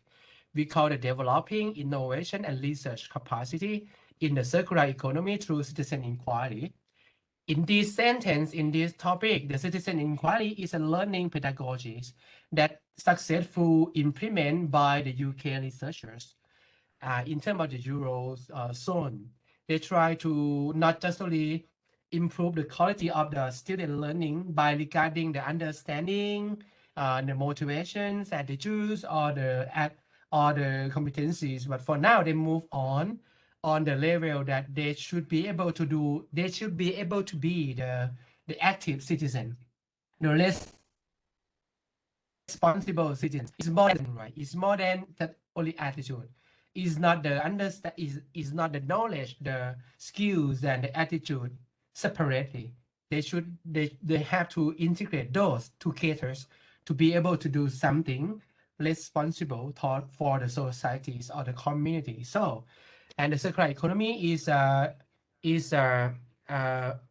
main idea for science and technology research in Thailand, as you have heard the word right, the BCG, the bioeconomy, circular economies, and the green economy. So that's why we target on that in this project. And also Nan, thank you Nan, because Nan come to be the translator for us in the joint symposium between House and KKUs. And I would like to say, I can say that symposium is the first symposium at KKU that we have the automatic translation from English to Thai language by Tanyala. Okay, thank you very much. So that the final symposium for this project. And please allow me to share you a videos in the project that we target. We target the young citizen to learn about the circular plastic economy. Again, what happened? Please pray. Okay, I will play by my computers. However, I will send you later to try to finish my presentation on time. Okay, maybe at the end of my talk. Okay, in this project, we bring the pre-civil science teachers to go to the plastic deposit waste site. Sorry, the deposit waste site at Khon Kaen. As you know, Khon Kaen is a province that announced that we're gonna be the smart city. So, however, we already smart in so many kinds of the thing happen in Khon Kaen. You might know that Khon Kaen we have our own BTS. As you know, BTS in Bangkok, right? but in Khon Kaen we don't call the BTS. We call the รถไฟมวลเบา I don't know how to call that in English but in Thai is รถไฟมวลเบา you know we produce this kind of the BTS by our province. They will go to the ตลาดหลักทรัพย์ I don't know how to call that in English and then they will allow the แซ ข ด อน ไหม แก่น คะ เนียน แซด อะไรนะ เซ คะ ตหรือ set something like yeah sex something not sex sorry set set set sorry for my pronunciation so you know we have that trend already ครับอุ๋ย and also for now the businessman in Khon Kaen they already produce a TAM. Do you know TAM, right? The electric train on the ground. So for now we have two kind of the train in Khon Kaen. We have the electric train on the sky from the one side to another side of the city. And then we hope that in the near future, the people who would like to come to Khon Kaen, when Ajahn Uy drive her car to Khon Kaen, so she cannot drive into the city, she have to park outside the main city, and then you have to take the electrical train on sky into the city, or even if you would like to go to the airport that big to home now so we can take the train, the electrical train on the sky from KKU to the international airport, because now in Khon Kaen we are the international airport already. They just construct the new airport and it's ongoing. And for now, they just announced for the last month they success to produce the TAM, like the electrical train on ground for the people who would like to travel in Khon Kaen. So you don't need to take your car or your motorcycle into the city. You can take the train on the ground, and then you can sightseeing around the main places located in Khon Kaen. So you know, for now, my house is very expensive. Okay. However, we propose to be the Khon Kaen smart city, but you know, every day, Khon Kaen city produce waste about, I don't know how to call that in English, ตัน ใช้ the same word ไหม Nan? Yes, It's same word. about 40 tons per day. 40 tons per day, just only in the city, not other district. And then they take about 40 tons to here in the pictures in the slide. And they hope that within 10 years, you can see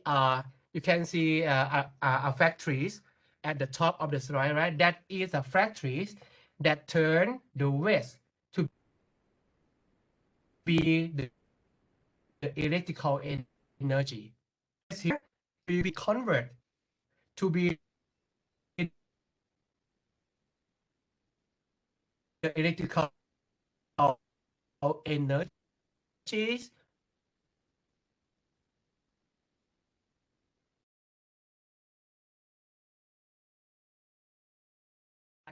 that not 10 years is not enough because for current state that 10 years is okay, but every 40 tons come to this place every day. So for now, this is a very huge huge problematic issue in Khon Kaen.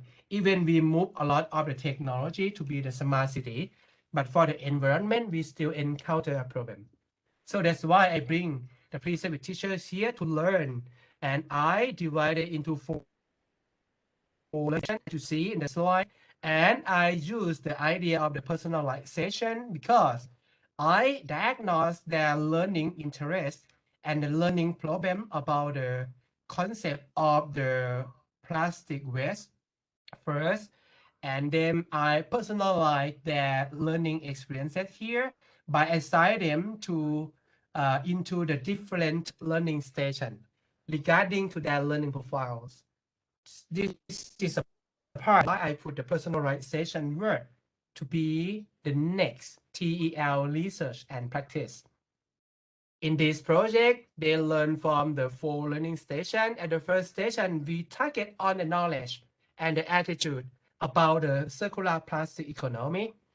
The learning station 2, they learn about the scientific skills and the mathematics skills, about how can they observe the plastic waste in fields. They create some kind of the one and 1 meters to observe the kind of the inside the area. And then in the station 3 and station 4, they learn about how to use the digital technology. In this case, we use the 360-degree video camera as a tool to capture the holistic evidence, the holistic information about the deposit waste site. And also in the learning station 4, we train them how to use the drone, to collect the data from the sky, how to use the drone to capture the evidence from the plastic waste site. And then what happened? Okay, sorry. So this is a video that they use a drone to capture. This video that we collect from the deposit website. You know, every pre-service science teacher at KKU, they know the way how to use the drone to collect the data in terms of something like the environmental research issues or to observe what happened here. Because if we just only stand on the place, so you know, it's very large site, large place. So they cannot take just only the snapshot of the photos for all places and put it together to understand the whole thing happened here. So we select to train them how to use the drone to capture and to collect data on site. And these are an examples of the 360-degree video camera that we train them how to use it.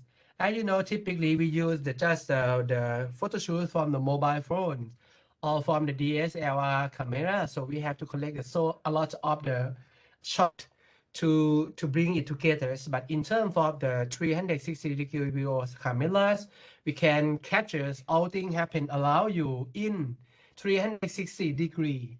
So this is quite a new tools in education.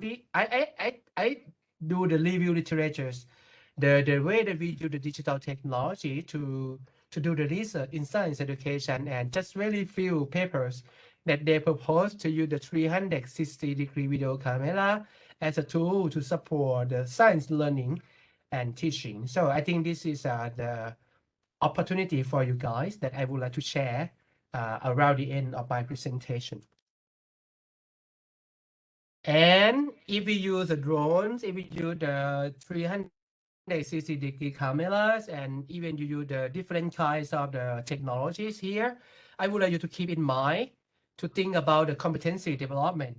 So if we use the technology for now, typically for 10 years ago, I have think about just only the learning outcome regarding the knowledge, the skill, attitude, and the values. But for now, I think that's going to be better version. Everything about the way that they use the technology for learning, and then we can improve the quality of learning competencies.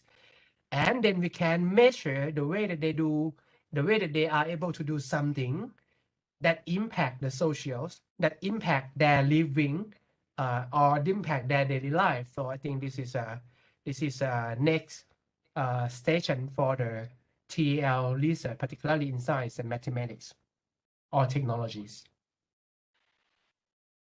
I would like to share you an example of the teaching competencies. As you remember in the first slide that I talk about the TEL, so we have a spiral of the competency, right? And we have the TPD learning outcomes, we have the TPD learning competencies, and we have the teachers traditional outcome and the teaching competency. This is a part that at the Faculty of Education, KKU, we train the pre-service science teacher to be able to use the 360-degree video cameras and the drone technologies for the science teaching. So just allow me to share you some examples of the pre-service science teachers product that they produce in my course. So we stop the share screen first and let me open the software. Okay.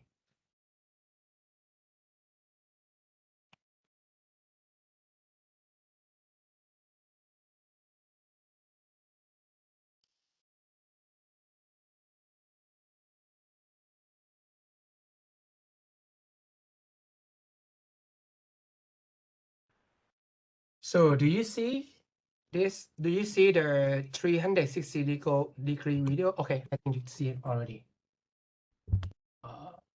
Okay, we show here. You can see here, this is the outcome that we train the pre-service teachers to use the 360 degree videos. You can see here, they can put the interactive object inside, so they can move around here.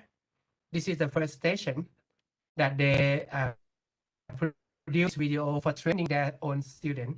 So they can take a look around in terms of the 360 degree.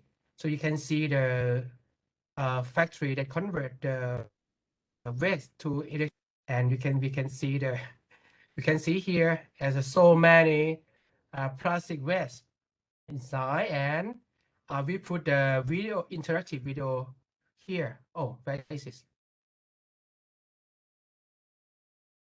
It's gone. Go to the station 2. Station 2, we come closer. This is me. You can see I hold the video camera here, and we would like to bring them to learn about this. You can see here, and it's very close that the canals. I don't know how to call that in English. That the farmer they stay close to the west side. So we put the video here, and then we can explain in some more that we use the drone video inside. They can see the eagle eye views from the drones, and they can see the environment covering the website. Or even if you would like to put some text or some pictures or some object, you can put into the medias. And I check up here, and they can put something like this to provide the student a better understanding about the pollution. You can see here, and we have the Thai version.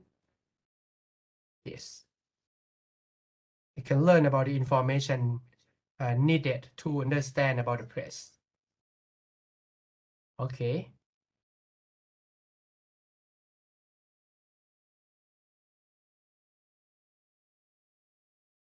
Okay, that is an activity here to know the way that they can use the digital technologies for the science teaching and learning. Okay. And another project, another example I would like to share you, we just conduct an ongoing PhD research in a province located in northeastern region of Thailand. So as we target on the topic of the circular plastic economy, so we develop a curriculum. A curriculum actually is multiple modules to promote the student learning competency in chemistry. So we use the word the sustainability chemistry core competency framework. So we decide this is an example, just some of the core competencies that we developed in this PhD research project.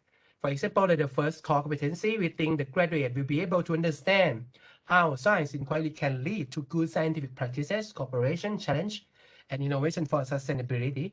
We don't want to teach chemistry like, okay, I know and I can explain what is a hydrogen bond. So I know the cohesion and adhesion. We don't want them to understand something like that, but we would like them to use the knowledge and the process to produce a good thing, like the sustainability, the way that they can cooperate, the way that they can they cooperate with others to protect the plastic waste, something like that. So this is an example. We designed into 3 modules. The first module is about the smart city. The second module is about the circular economy, and the third module is about the circular plastic economy, and so on. So we have is about 7 modules actually. This is only example that I would like to share with you that we try to according to the TEL in 21st century, as I mentioned. So we are developing the new modules and the new curriculum for the basic education levels to promote their different subjects. For example, in the smart city module, so this is an example that we implement at Lahan Sai school in Buriram province. So we start with the talk, we start with the discussion about the smart city. What is the smart city? What is the smart city that they think? And how can they be a part of the smart city so they can brainstorm to each other, they can discuss with their friends and then come with the purpose idea. How can we create the smart city? So we allow them to design the smart city by their own ideas, and then we bring them out to do the field study according what is the smart city for their communities. So we bring them out to take a look closer on the plastic problem in their communities. So we would like them to compare the ideal smart city based on their brainstorming and the current situation in their communities and how far of their community to be the smart city. So this is a kind of the STEM learning experience that we target on the sustainability and the circular economy. So we design the way that they observe in the community into 8 areas. You can see we design in the Google Earth first, and then we design the areas of the land and the different kinds of the landscape that the people use. In some part they use for the farming, right? In some area they use for the for the living. In some area they use for the different kinds of the activities. So we decide them to investigate in group as a citizen to observe what happened in their own communities. Then you can see here, I am sit with them at the hospital, and then we are so tired, and then we sit together to discuss what you found during the field study, something like that. I can play the videos. We also use the 360-degree video camera as a part of our investigation, and also the drone. So I observe their learning action. I observe their learning action by drone. I don't walk with them because sometimes when we walk with them, we don't interact with each other naturally. You know what I mean, right? So when I use the drone fly on their head, they know I'm there, but in just a few minutes they will say like they can talk to their friend naturally.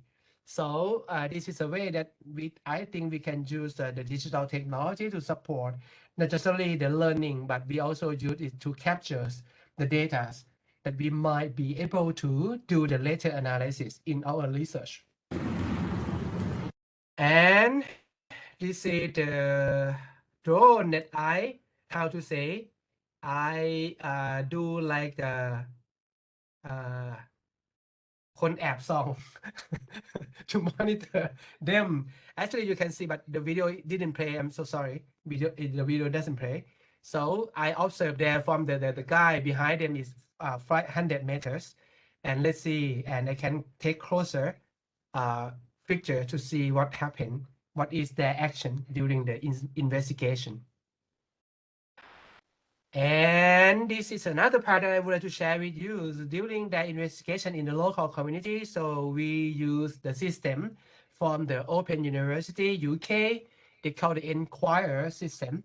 This system, the Open University, they work with the BBC to promote the citizen inquiry, to encourage the youth and the adults in their community to be the active citizens. So I get the permission to design the activity with using the Enquire system.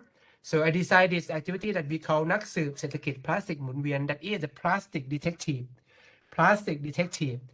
circular plastic detective activities.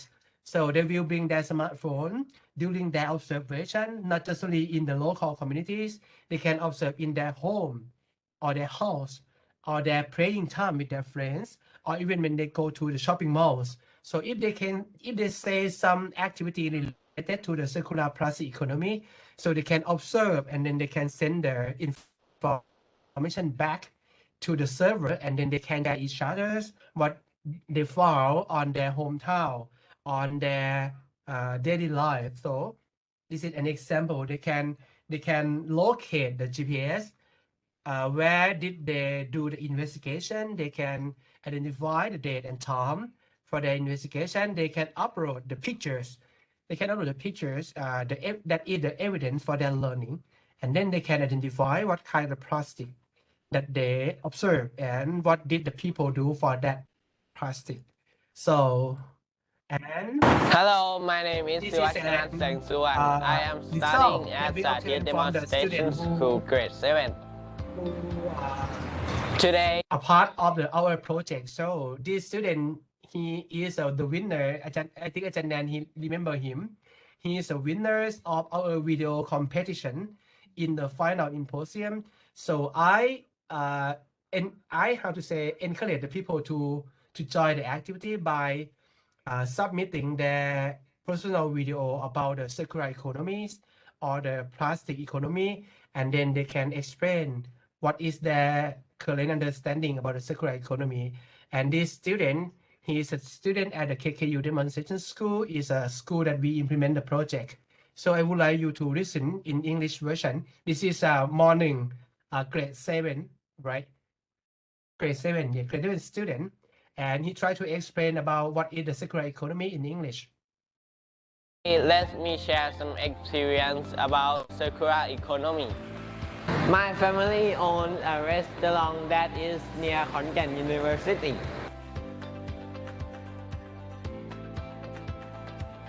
Every day, we buy fresh food from the market. Then, we cook food for customers. At the end of the day, there is a lot of food waste that is produced. Now it makes me realize that is a linear economy. That means more resource we take, more waste we create. If we keep going like this, there will be no resource left for our next generation. To solve the problem, we need to change it. First, bring food waste to our farm to make fertilizer. We use natural way to make fertilizer. The food waste from our restaurant will be mixed with tree leaf to make a compost pile. The soil that's mixed with our fertilizer is very good for growing vegetables. And then we use fertilizer to grow our vegetables. The vegetable we grow has a very good result.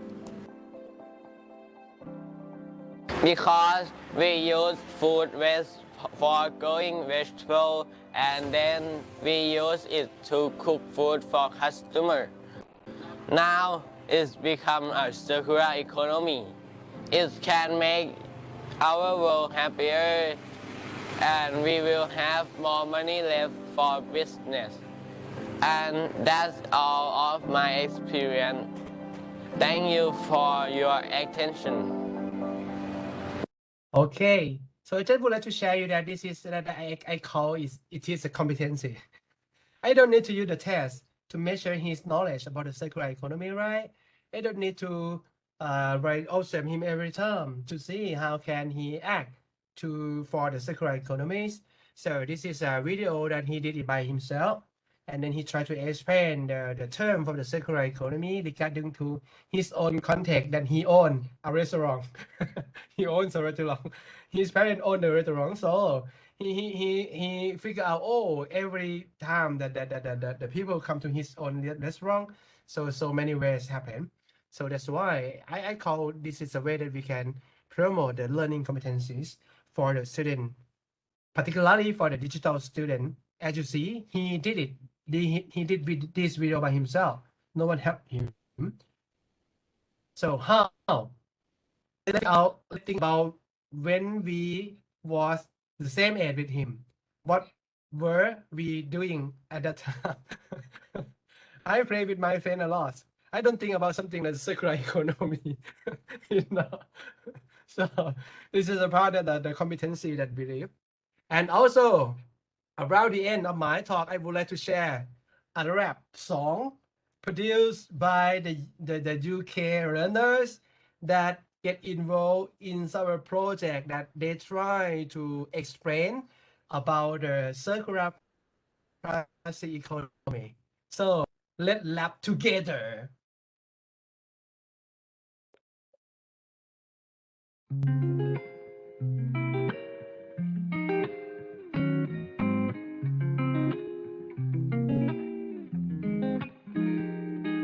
I'm just a drink cup, but you can call me red. I kinda feel like I'm hanging on by a thread.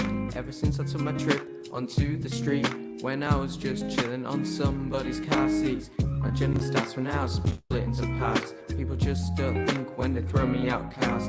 Into the woods and around the neighborhoods, scattered near and far, this really isn't good. Hi, I'm Riley, I'm a plastic bottle. I'm here to tell the world all about my battle with plastic pollution destroying the sea. I wouldn't have been there if it was up to me. I'm hitting lots of fish and the turtles all around. The sea is not a place where bottles should be found. Please be responsible and just recycle. Protect the environment. It's a vital. The trash left on the floor, this is a song you can't ignore. So let's take action right away, cause if you don't you'll surely pay. Everyone come off your seat and clap your hands to the beat. Keep your rubbish off the ground and play your part, don't let us down. My name is Rez and that's my introduction. I've been used for reconstruction. I was a crisp packet from someone's jacket, feeling so blue with no one to talk to. But then somebody found me up in the hills. They knew how to use their recycling skills. I'm so happy cause I'm part of a wall with other eco bricks all standing tall. My name's Reese, I'm a plastic spoon. I was left on the beach one afternoon. The people walked off and never noticed me. Then the tide came in to sweep me out to sea. A seagull came down and pecked me away, then dropped me on the ground. I was left to decay. Nowhere to stay, discarded by the bay, with humans walking by me every day. Where the trash left on the floor, this is a song you can't ignore.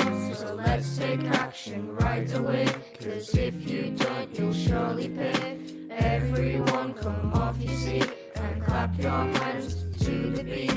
Keep your rubbish off the ground and play your part, don't let us down. I was a baby turtle swimming in the sea. My life went sideways after what I'd seen. I remember when my home was beautiful and clean. Now it's full of plastic and polystyrene. That's when I knew I had to make my voice heard. The pain it was causing was really absurd. But there's so many people that stand in my way. No one should think that littering's okay. I pollute into anonymous. And this is where our story begins. It was Rose, Riley, Red and Reese. We started trying to put the world at peace. A better world may seem out of reach, but reducing waste is the aim of our speech. If we listen up and we do our bit, the end. Oh, what happened? Yeah, we still enjoy the music now. Okay. Okay. So that's why this is another part that I call competency, right? So for now, that's why I talk about the competencies. If our student can do something like this, or if my kids can do something like this, I will give her 1 million baht. Because when we try to do the better thing for the teaching and the learning, so we don't like to measure by the test or something, right? This is what I have learned from the UK researchers that they share with us, and the student very fun, very happy when they have to do something like it, right? I think not only the student, if we can do something like it, right? If we can rap by ourselves, we can rap by our ideas, and we can tell the people how can we protect the environments, how we can use the plastic circularly, something like that. So that's the way that we would like to see in the new versions of the education, right? I love this guy a lot. This guy danced very well. It look like me for the next 10 years. Okay. And this is about what we call the competencies, and they can act something better, right? So this is a part. However, I discussed a lot about the digital technologies in the education for the 21st centuries to the depth of my philosophy. So I believe that the technology won't replace teachers, but teacher who use technology will probably replace teacher who do not. So this is my deep philosophy for now, based on my experiences and the practice. Even the AI develop a lot faster and very fast, but however, in terms of the teachers, we still need the people who can work with AI.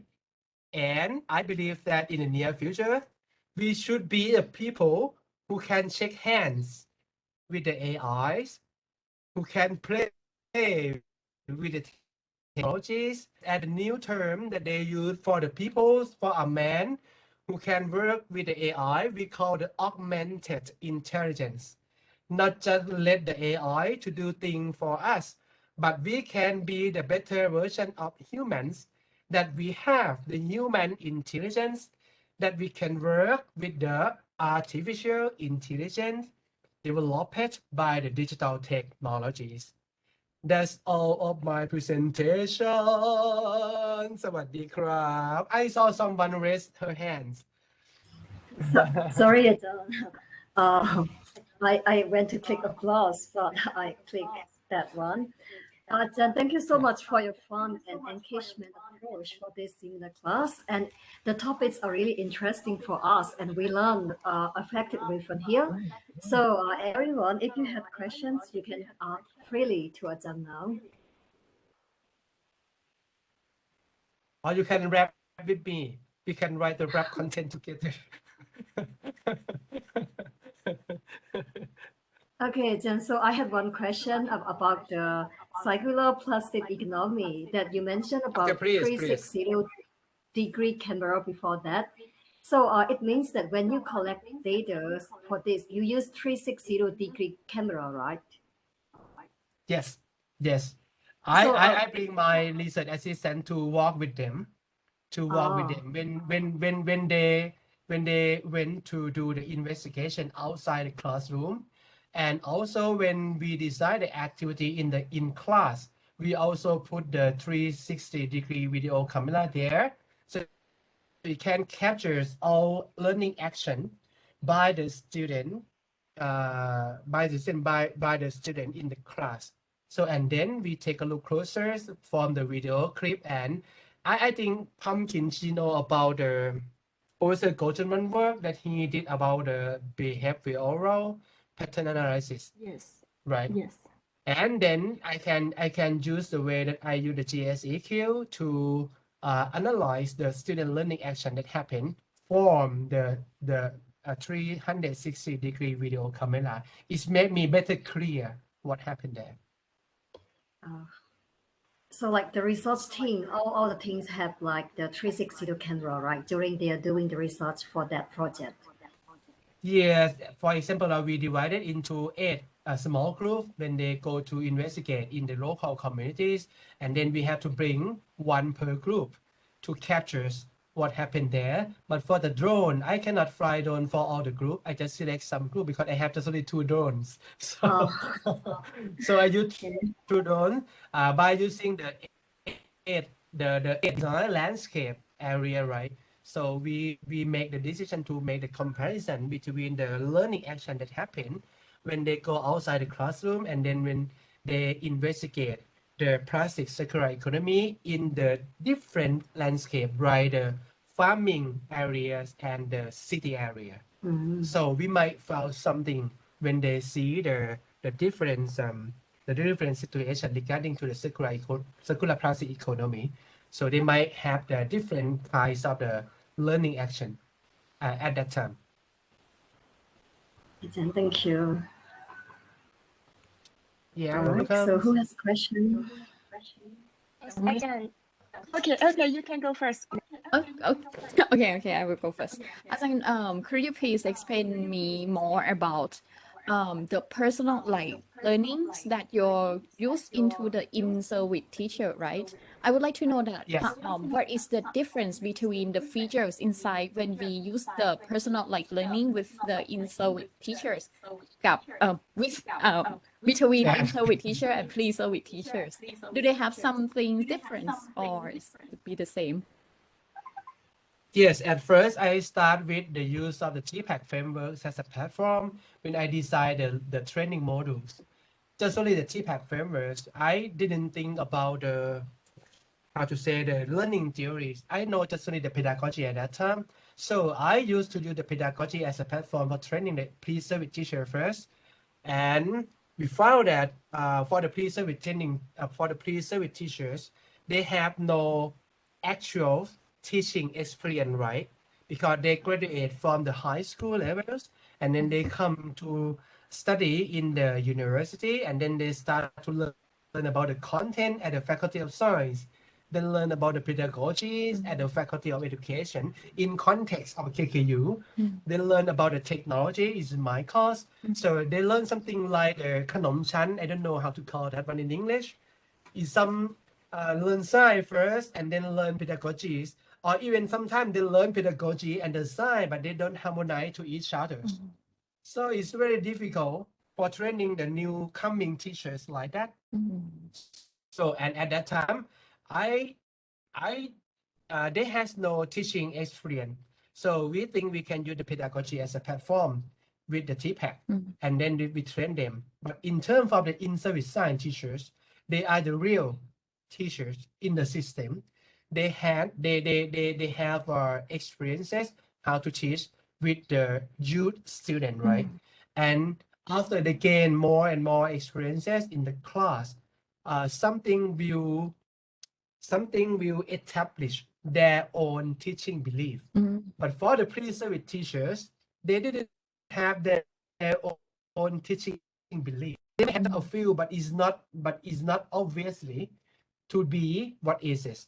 They learn with the teachers, right? Like me, I am their teachers. When they teach them pedagogy, they collect the data, they collect the knowledge about the pedagogy more and more and more, but they never have the real experience in the school.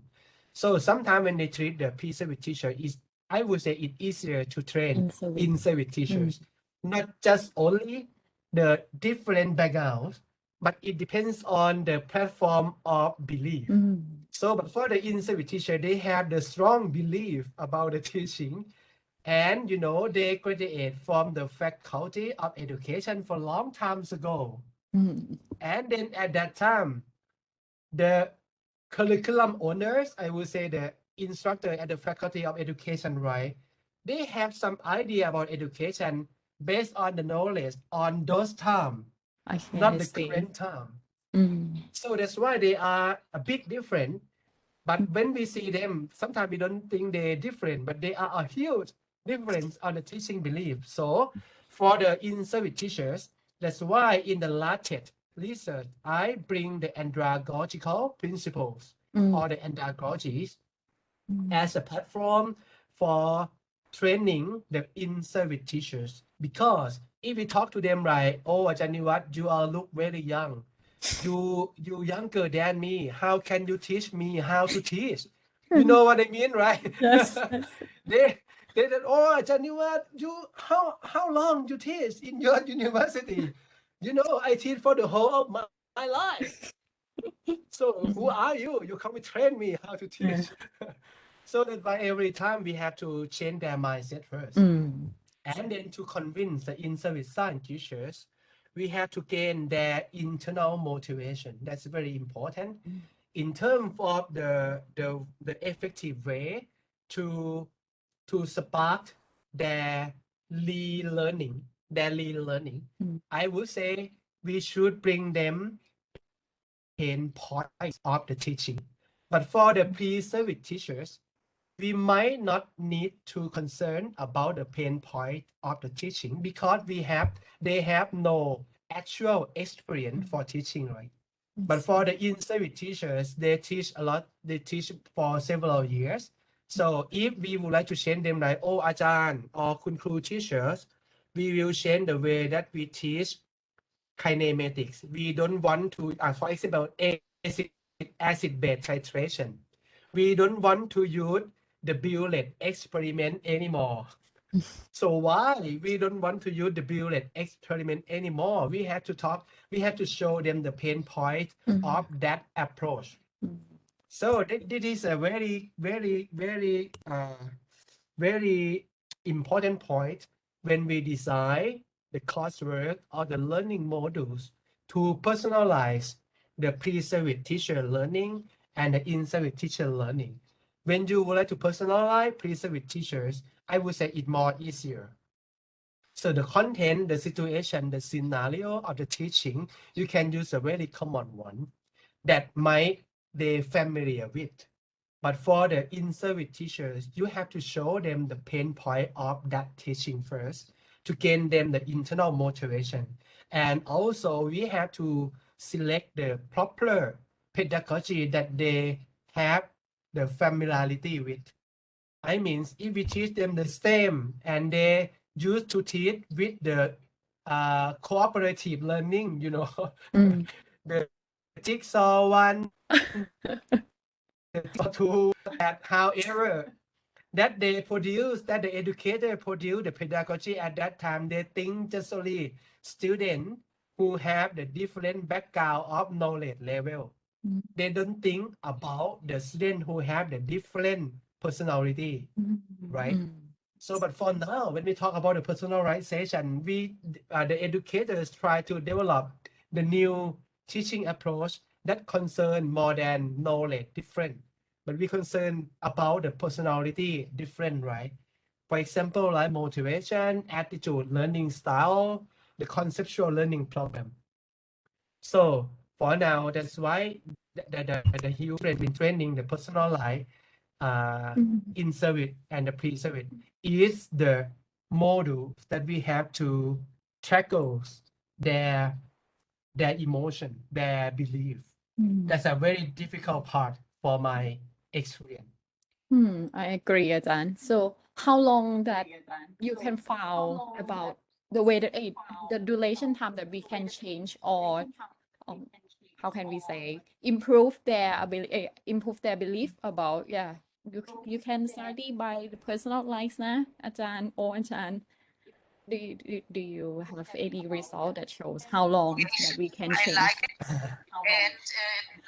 Okay, so first, if we use the TPAC is about the knowledge of teaching, right? Because the K in the TPAC is a knowledge. In terms of training the knowledge about teaching, I would say not too long.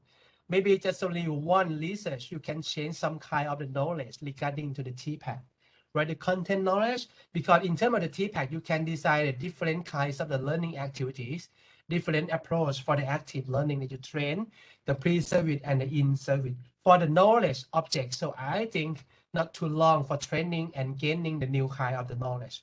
But for the belief, you know, in my project, the KKU Smart Learning Project, even we trained them for 5 years already. Some of the teachers, they didn't want to change their teaching style.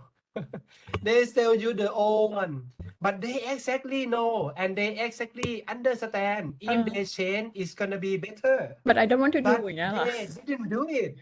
Yes, they didn't do it. It's might because the reason Ajahn Nan, right, I say if even they change, they still, I think it's a benefit of the working life. I would say that if they change, they have to relearning the new thing, right? And then they have to put a lot of effort to learning the new kinds of experience, like the technologies and the pedagogies. And when they implement, the school principal don't like, oh, you are very good teachers. They don't get some kind of the personal incentive. You know what I mean, right? So I think this is very important in terms of the developed countries. They're concerned about this. If the teacher is change the way that they teach the student, they should be able to gain something back because everyone have their own family. Everyone would like to get the better life, right? Yes. Am I right? Yes. So why not just, oh, I'm the nation first? I would say, to be honest, nation is very important, but our life is also important, right? and then you have to put a lot of working hours to do the new thing. So what's going to be what you can gain back from your effort is not clear for our educational system now.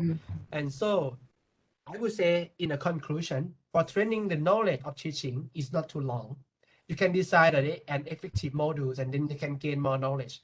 But how can make them completely gaining the knowledge is not easy for just only one shot or two shot practice. In terms of the belief, there are so many factors related to the belief change. I used to work on the research in science education that we call conceptual change. I think you know that about one. The conceptual change is the change of the misconception or the alternative conception held by the student. Even for changing the misconception is not easy. As the educator, they reported that the misconception is very resist to change.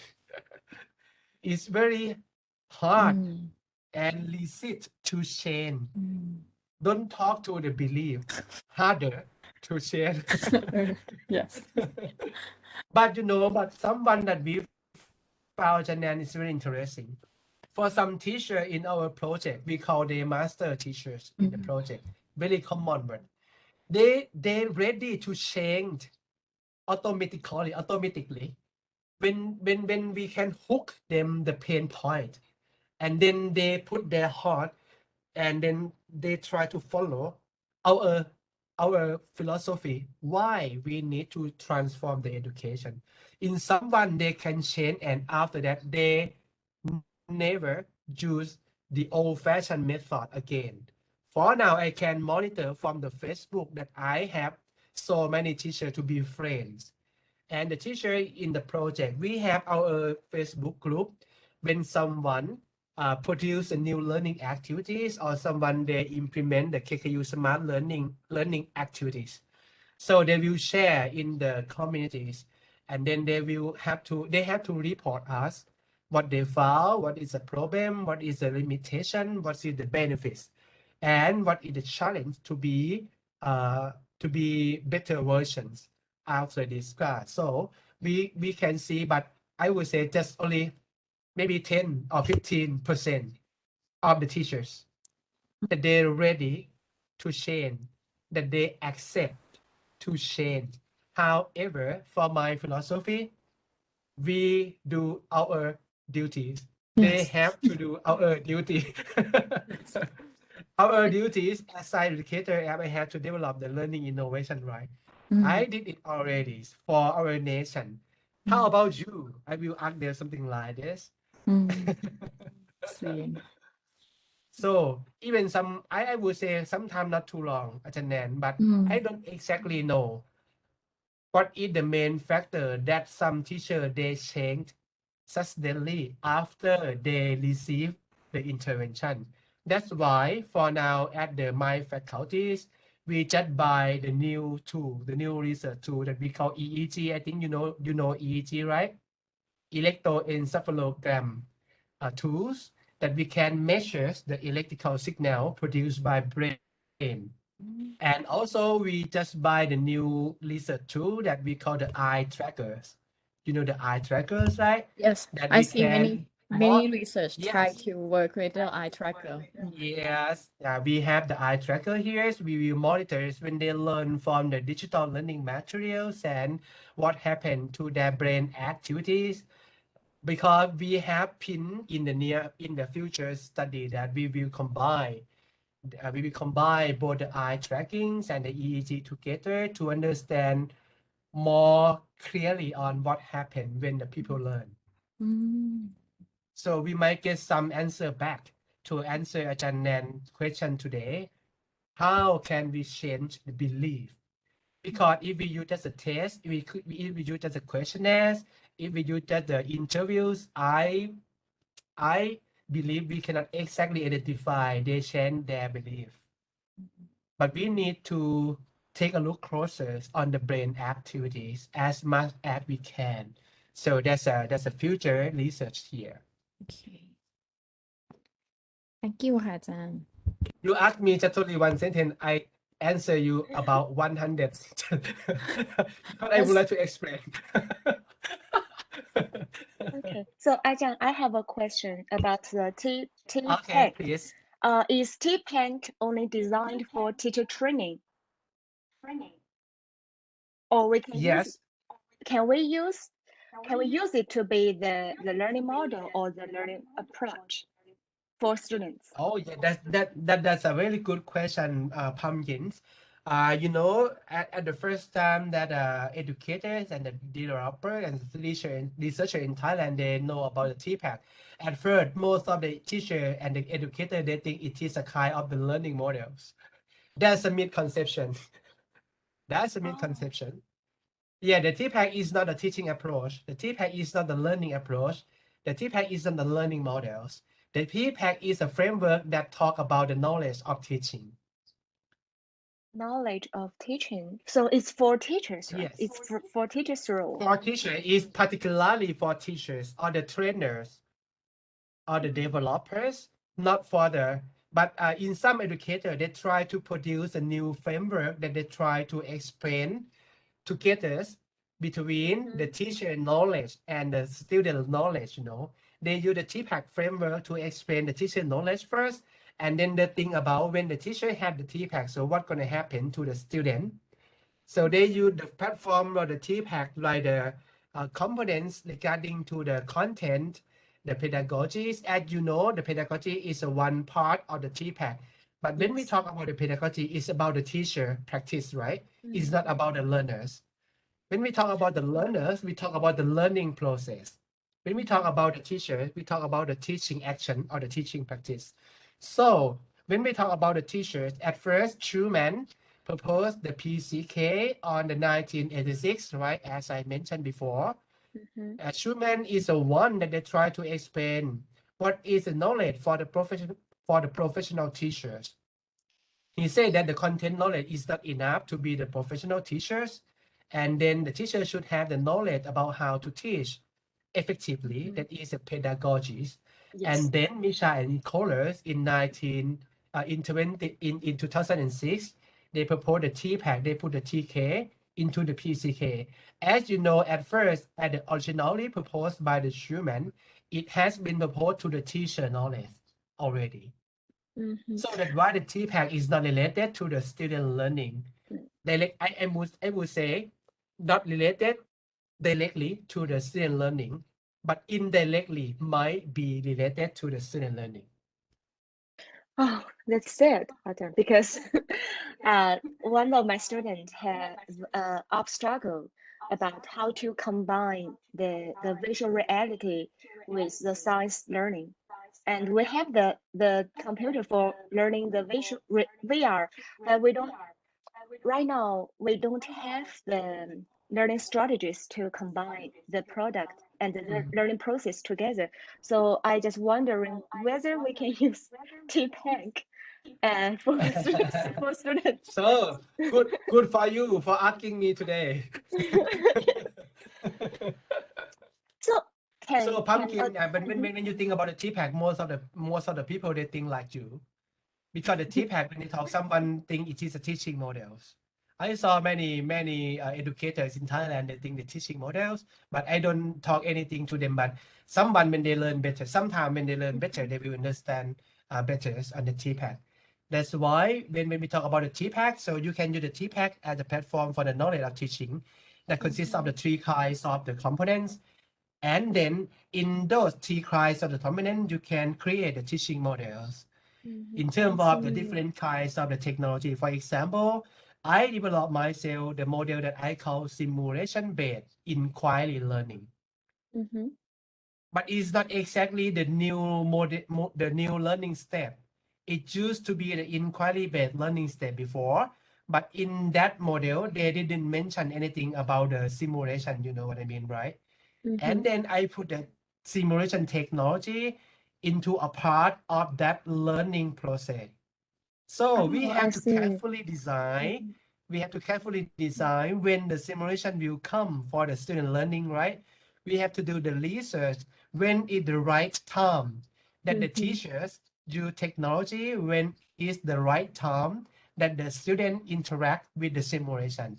If we can find the findings, if we can discover that finding and then we put it together with the conventional inquiry-based learning, I would say that's a new learning approach. That typically the conventional inquiry learning, they didn't mention any kinds of the technologies. In someone, they might say, oh, that is not new. I would say, yeah, it's not the new. It's not the new, how to say, the new kind. But it's this พัฒนาต่อยอด I don't know how to call that. It is a further development of that model. It's a new version. New version in particular content. Do you remember when I talk about the TPAC, I say within any particular context. Yes. We cannot create any kinds of the learning model to be universal, right? I would share you some examples.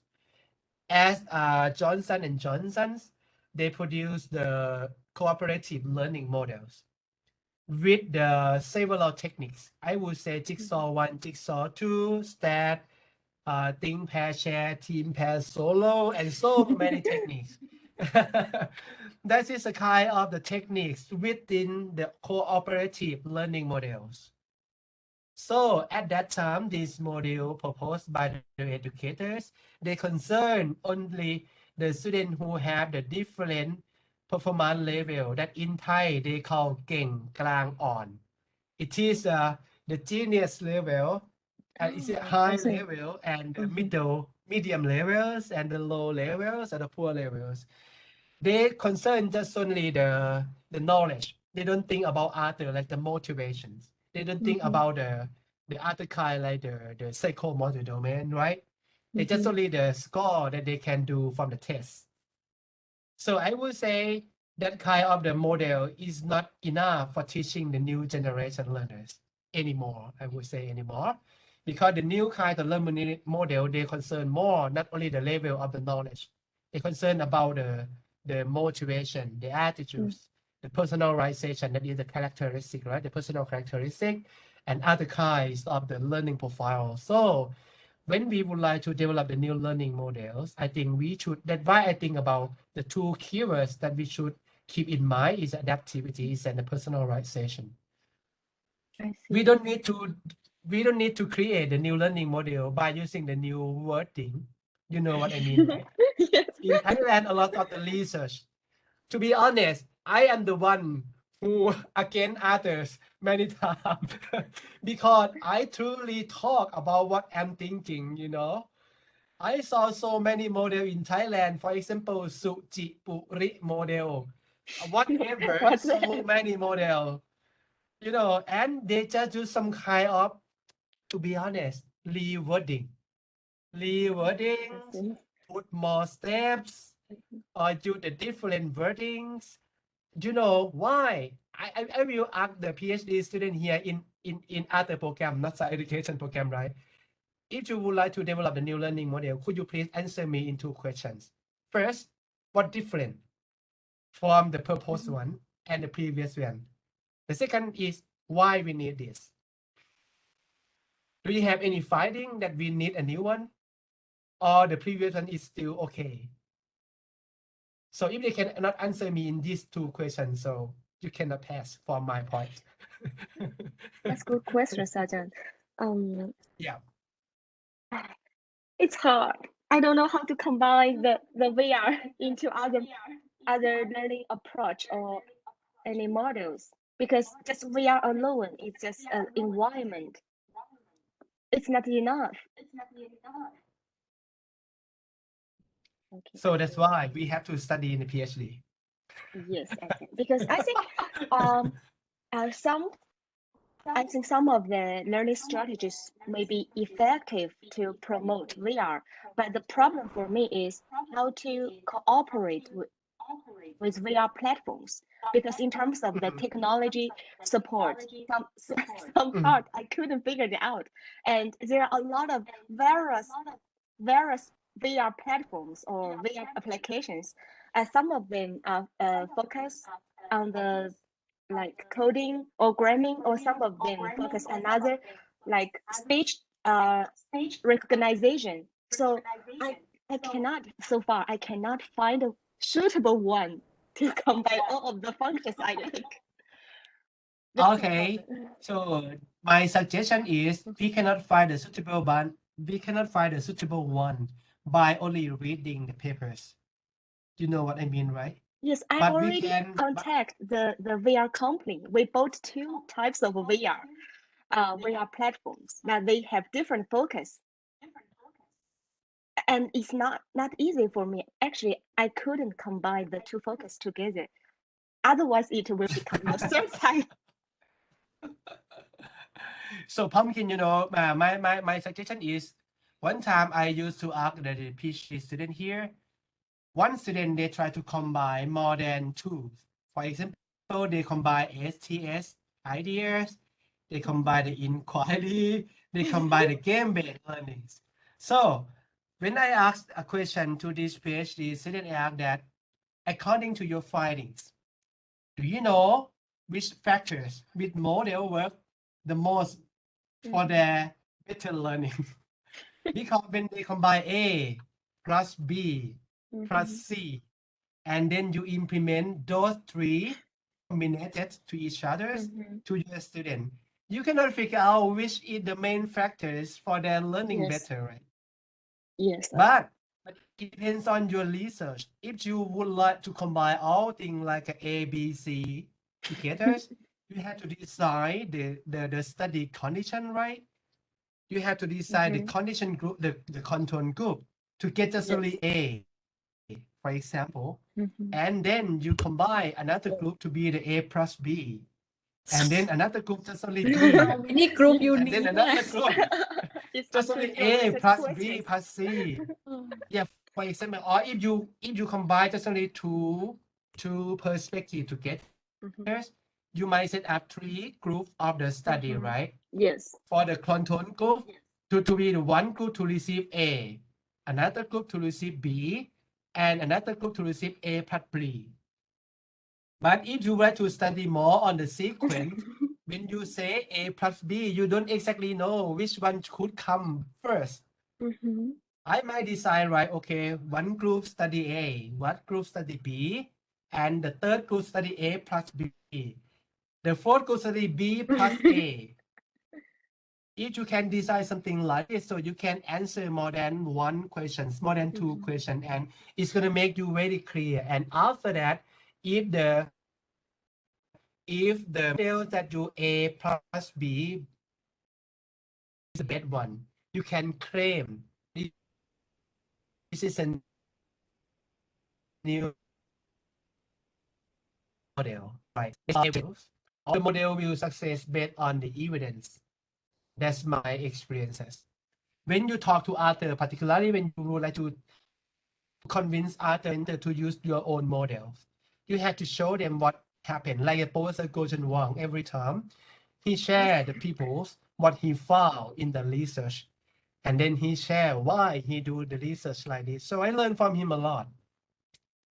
And at the time that I trained the in-service teacher in the KKU Smart Learning, if we have no evidence to show them, did it before? I mean, did you do it already or something like it? If you just okay, I know the 5E inquiries, the first E refer to something like it. They're gonna say, okay, I don't accuse you. I will sit here for 3 hours, but I don't want to implement it in my class because it's not a new thing or something like that. To be honest, so the work process to establish a new model, I think based on the evidence from the research and development, and depends on the study condition that you design your own study. If you implement just only one group, you cannot claim this is a better learning outcome from A plus B. You cannot claim that. Yes, Ajahn, I understand your point. Yeah. Thank you, but no, I think I have to study more because I have settled my VR group, which is the control group, but I'm not sure what kind of learning strategy. or learning Mhm. model I gonna use to plus the control group. Or someone pumpkin, we don't think about the control group. If everything that you try is a new one, we can say the research design is a multiple group research design. So they have several research design for now. They develop it from the scientific study, you know. But typically, in terms of scientific study, they have the control group and the experimental group, right? But for now, is develop more and more. So in some time, we don't need to assign anyone to be the control group, but we would like to study on the multiple group. So we would like to see the impact. If we do something like that, like the multiple group research study, so we just don't make the overclaim. We don't need to say, okay, the developed one that's going to be better than the previous one. We don't need to say that, but we try to find the better one, the better version. So we can say the version A plus B better than A individually or B individually. But however, in this study, we don't claim A plus B is going to be better than the conventional one. If we Okay, don't have the Ajay, control group. is this a new methodology? Yes, Multiple there are the methodologies in the research, not my methodology. We can search like the multiple group groups. group Okay. research design. That's cool. Okay, I got new inspiration. Thank you, Ajay. I will search Yeah, right now. I used to conduct this kind of research. For example, I would like to explore the impact of the formative assessment when I put it into the simulation-based inquiry learning. So for the first group, I implemented simulation-based inquiry learning without FA, without formative assessment. For the second group, I put a kind of the FA into the simulation-based inquiry learning. For the third group, I put another kind of the FA with the simulation-based inquiry learning. At this time, I don't say the simulation-based inquiry learning is a control group because it's a new pedagogy. Typically, when we put into the control group, we might say in the conventional one, right? But the way that I use is not the conventional ones. But in that design, I describe the limitation that we have just only 3 classes, and then we would like to explore the possibility that we integrate the formative assessment into the new learning pedagogy that we call simulation-based inquiry learning. So I don't want to waste my time to have a control group. If we don't have the control group, we just identify the limitation. We don't make the overclaim that the new one going to be better than the conventional one. That's it. Oh, I see. Ajay, is that multiple group analysis? Multiple group research design or multiple group research. Factor. Yeah, most of the research that they use the multiple group they use in the medical science pumpkin, medical science research. Oh, But for now, as you know, in education research, we borrow the scientific study right at first in terms of the quantity, Yes. quantitative. So the same in the same manner, in the same way. So for now, in the medical science, they develop more new research design, like a cohort study. Most of the medical science, they do the cohort study, something like this. So I borrow the idea. You know, I in the research institute with the researcher at the Faculty of Medicine. We call that institute. We call the high performance human development. They, in terms of the scientists, they develop the functional food research, functional drink research, and they study about when the people have the functional food and the drinks, what happened in the brain. And also, as you know, in the MK restaurant, you know the MK restaurant, right? Yes, it's a hot pot, right? Yeah. If you go to the MK restaurant and you ask the waitress for the memory milk, memory milk, that's a milk produced by KKU in our institution. Wow, Yes, that's cool. they found some compound in the specific food is a memory, and they found that some compound can activate the brain function very well. And then they put it into the milk. The brand is a milk is a memory. That is a memory plus memory. Memory. Membali And milk. they sell, yeah, they sell just only in the UK restaurant. because the UK, not the UK, MK restaurant, sorry, MK and UK. The owner is a CP. They support this kind of the research, and for now, I am designing the new research that I will develop the new pedagogies, and then we will treat the student with that milk at the same time. Wow. What's This what's one. the purpose? Correct, Nan. Yes, correct. That milk. So You we, can we buy. have You can buy for your for your children. children. She doesn't have any For time our for sale นั่นแหละ It's very delicious. So You try it. may Try need it before you anytime. present in Yes. innovation class. Yeah, I think right now I would like to order You เนี่ย need to อาจารย์ buy นะand drink it before innovation class นะ So Yeah, for you can now, give we are that for thinking about the research. research. Yeah, we Yes. are thinking about the combination of the educational research and the medical science for now. Because when we would like to track the brain activity, right, it's not just only the pedagogy that track them. Pedagogy is a part that we can gain their better qualities of the brain. But food and drink and the compound into our body is another part. That's a Yes. very important to the brain activities, right? I really want to know the effectiveness of the milk. Yes. But we have to decide in terms of the medical science research, because the educational research design is not enough. They say that. So for now, we decide to use the pedagogies, the digital learning materials, and also the milk together. I love to study the new area of education. It's very fun. It's very happy. Because Yes. when we conduct the research, we don't know the answer. What the answer is? If we exactly know, right, the digital learning, so why I have to spend my time to do it? I love to know the way that combine the kind that interdisciplinary research together, something like that. Oh, okay. In terms of these points, I have a question because my colleagues, one of my colleague, he taught his students of writing the academic paper by following Professor Huang's manners, and the students just asked us. He read a lot of papers of Professor Huang, and they think there's the settled manner, like everybody know we want to use A plus B plus C or A plus B together. We all know the results from the experimental group. It will definitely better than the control group. What's the purpose for doing research? How to answer this question? Okay, this is also the common questions produced by the qualitative researcher in Thailand. Because most of the qualitative research in Thailand, they say that, if you just exactly know the control receive not good thing, the experiment receive the good thing. So why you have to do the comparison between those, right? Yes.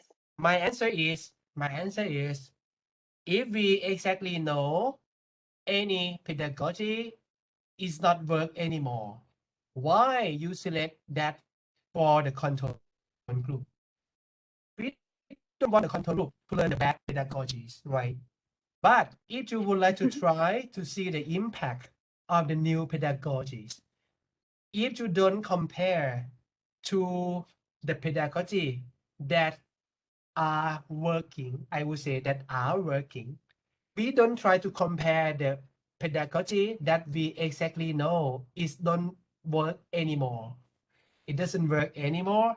So if you assign something like the control group receive the lecture-based learning in Thailand, if you say something like that, I would say that is not good research design, because we exactly know the lecture-based learning cannot promote their competency, right? Particularly for the competency. But I would say, to be honest, from my experience, lecture-based learning is not really the bad thing for gaining knowledge. Sometimes we sit into the lecture class, we also gaining the new knowledge. Am I correct? Yes. What do you think? Am I correct, right? So that it depends on the learning outcome that you expect the student to gain after you implement something. For today education, if you focus on competencies and then you make the control group to receive the lecture-based learning, I exactly know the answers. Right. But if you say, I would like, this is a new kind of the knowledge, for example, I would say the interdisciplinary or the metacognitive knowledge, for example. This is a very difficult one to produce them to gain this kind of the knowledge by using lecture. But it has more than lectures. Yes. So if you do those kind of the knowledge by using the another pedagogy like the active learning, any kind of the active learning to be control group, I think it's good enough, right? Yes, and it's fair. Yes. It's fair for Yes. So control that group. way, however, the main point, the very main point is, if you would like to develop a new pedagogy, if you don't decide by comparing with the control group, how you gonna know it's better than others? Yes. You cannot know. Even you conduct only the 100 qualitative research, It cannot the confirm. findings gonna be just only you explain what happened there. What happened there? How do they act to your pedagogies? How can they perform something? But you cannot say they perform better. Yes. You cannot say they perform better. So, however, I still believe, based on my experience, I believe that if you would like to develop any new kinds of the learning activity, you still need to do the controlled research design. But after that, if you discover the finding that the A plus B is better than A and B, in the next research, you should conduct the qualitative research or the mixed method research to explain in more detail what happened when they interact with that A and B approach. Oh, that's brilliant. So we may have more research on the similar topics. Yes. So just start to do the quantitative first. If you would like to develop a new pedagogy or new learning model, but if your purpose in the research is just explain what happened in that learning process, you don't need to do the quantitative research. I see, Ajahn. Right. Yes. Okay. But most of the Thank you. Taiwanese research pumpkin because they try to develop a new thing, any kind of new things, because their policy is about the innovative things. So when they try to develop a new thing, they have to do the research design in control group and experimental group, as well as I did it in KKU now. At first, I come back here. Most of the researcher here, they are the qualitative researcher. And when I design my own in terms of the control group and the experimental group, so for the first 3 years, I have no good reason to explain them according to my knowledge at that time. But for now, I can accuse, and now most of the researchers they do the research like me. because you know what? If they would like to publish Yes. work, so just take a look closer on the journal when you conduct the research. If you conduct the pure qualitative research, just show me how to publish that paper. Yes. That's hard. Because most of the qualitative research is not just only the finding from the research that they would like to publish it about the academic reputation of the researcher also. How can they trust your analysis based on the qualitative data? You know, if you are just a PhD student and you identify that one, they're gonna say no way to publish in a good journal.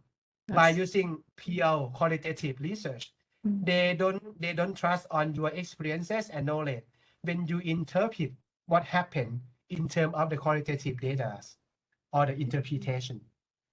So that's why we have to select the right method for us, right? Particularly for the PhD. Any kind of the research that you can finish as soon as possible. That's a secret. I agree, Ajahn. Yes, we have to. Actually, and Nan and me, we have the agreement to graduate as soon as Yes. possible. And after that, you can conduct so many research after that, ครับ Yes, because there are more and more PhD candidates right now. It's hard for us to find a good job. Yes, correct. And particularly for the criteria for the graduation is not easy like for 10 years ago. But Mahidol University be the first priority that the most of the PhD have to graduate by publishing the research papers. In Khon University, they just start maybe the 6 years ago. But for at the time that I studied at the PhD in the Mahidol, they start this policy already. So that's why this is some kind of the revolutions that, as you mentioned that for now, a lot of the PhD, that's why they they produce a strong policies, the strong rule before you graduate from any kind of program. For now, any journal, any international journal, right? For the KKU now, but for Mahidol have to be the Scopus index, right? Something like this. And I Yes. believe that for KKU for the next 2 years going to be only the Scopus and the Web of Science index also. You know, it's some kind of the development. Because so now, so a lot of the journals that you have to that you just pay the money and then you can gain the publication. And I talk a lot here in KKU. So Thailand researchers they spend money, a lot of the money to publish in the predator journals. I would say. I found one paper that they calculate how much the Asian researcher spend the money for publish the papers in the predatory journals. We are in the top Thailand.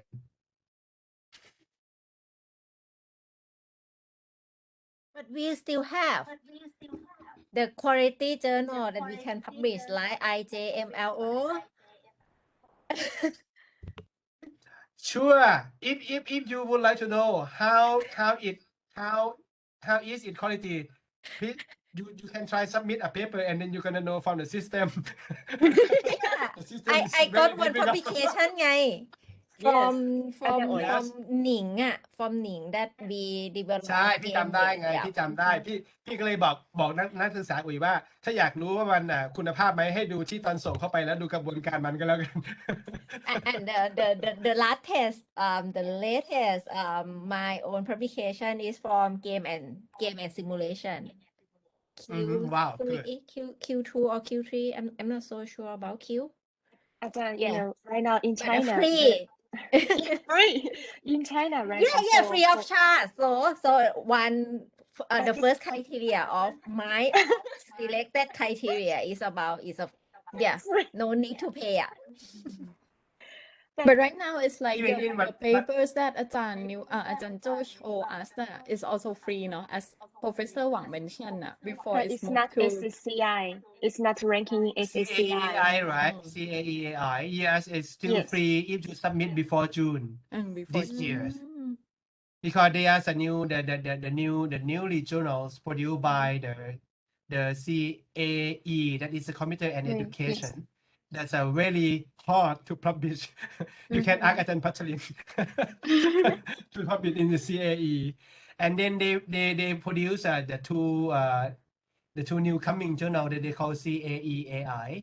That Professor Goh Chun Wang is editor-in-chief, and Yes. and Ajahn Pachalin are the editorial member board. And another one is the CAE Open Access. CAE Open Access. That for now, the policy by the publishers, they start to do the open access journal more and more. You know, not it doesn't mean you pay the money for now in some Go journals. In a Go open access journal, it doesn't mean it's not good. In some journal, they publish very hard, very difficult to publish, but you have to pay the money because they don't allow the audience to pay the money anymore. Because when they allow the audience to pay the money when they would like to read the papers, it's not fair for them. For now, they think like that. The other that can use that paper to get the promotion to be the assistant professor, associate professor, to be the professor, to gain the award, the money, reward any kinds of, but the audience had to pay the money to read that papers. So the momentum changed already for now. But That's it's why very expensive. CAAI. Mm. Yeah. So now most of the publisher, they change the way that, okay, the author had to pay the monies and the reader had to be free to read. And now, you know, in KKU, the policy change. If we publish one paper, we can get the reward, and also we can get the publication chart for the paper publication, because we have to spend in the Q1. In the Q1, that is an open access. It's about 80,000 baht. That is 80,000 baht. Yes, yes. Like a CAEAI, like pumpkin, I think pumpkin no CAEAI.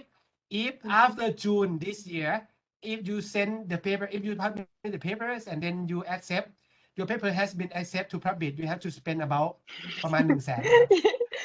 It's about 100,000. It's so costly, so I will not publish the paper. Yeah, but I would say they guarantee like the how many citations will happen for your papers. You know, because most of that journal, they are the acknowledged journals. They are the well-known person in the world who are the editors, and most of the researcher, they trust on the quality of the research in that journals.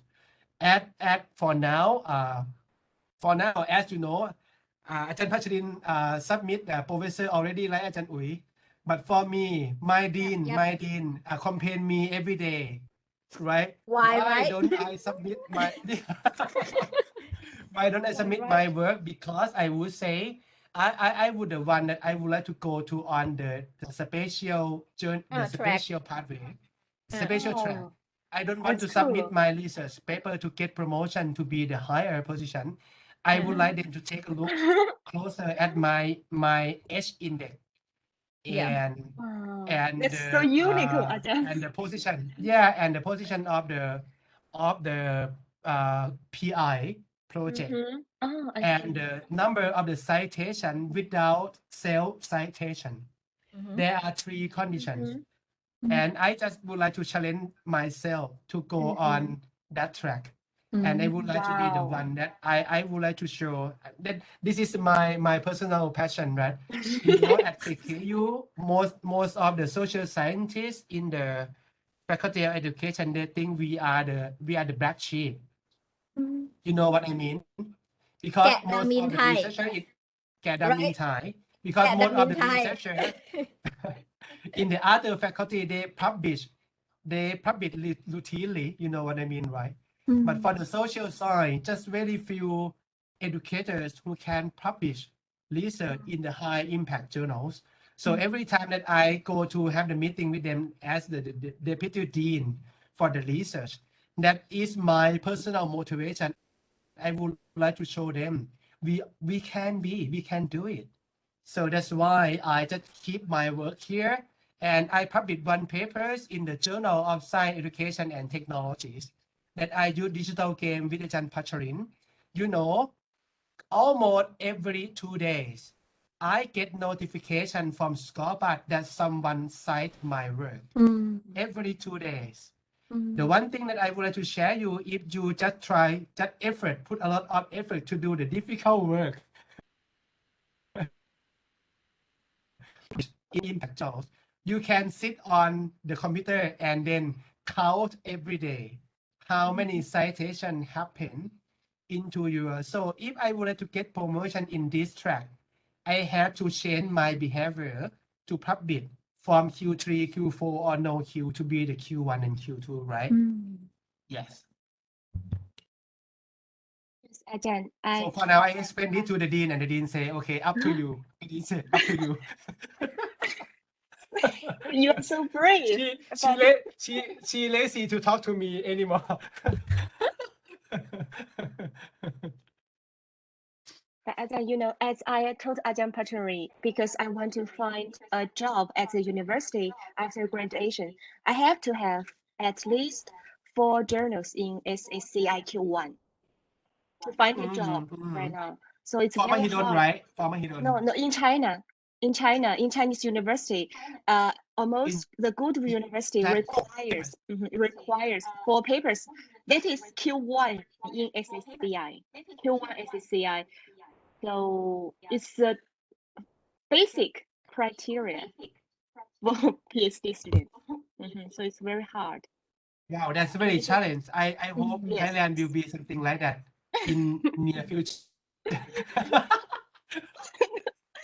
You know, Pumpkin, the policy there in some university they use already, like Chulalongkorn University and Chiang Mai University, but they don't use that they don't implement that policy to just the regular instructor. They implement with the special track for the lecturers, like a 5-year contract or 10-year contract. Yes. But you can gain more salary. You can gain more salary. You know, for now in KKU, we also have this kind of the employment.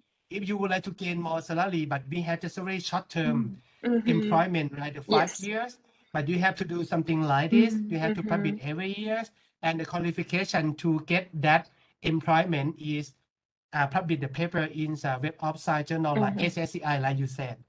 Yeah, sometimes I used to think about that because if you go on that track, you know, you will have just only the job that you do the research and the public. Yes. Yeah. You My don't need to teach. boyfriend got this You don't need track. to teach. Mm. Yes, and put they believe that put the right man on the right job.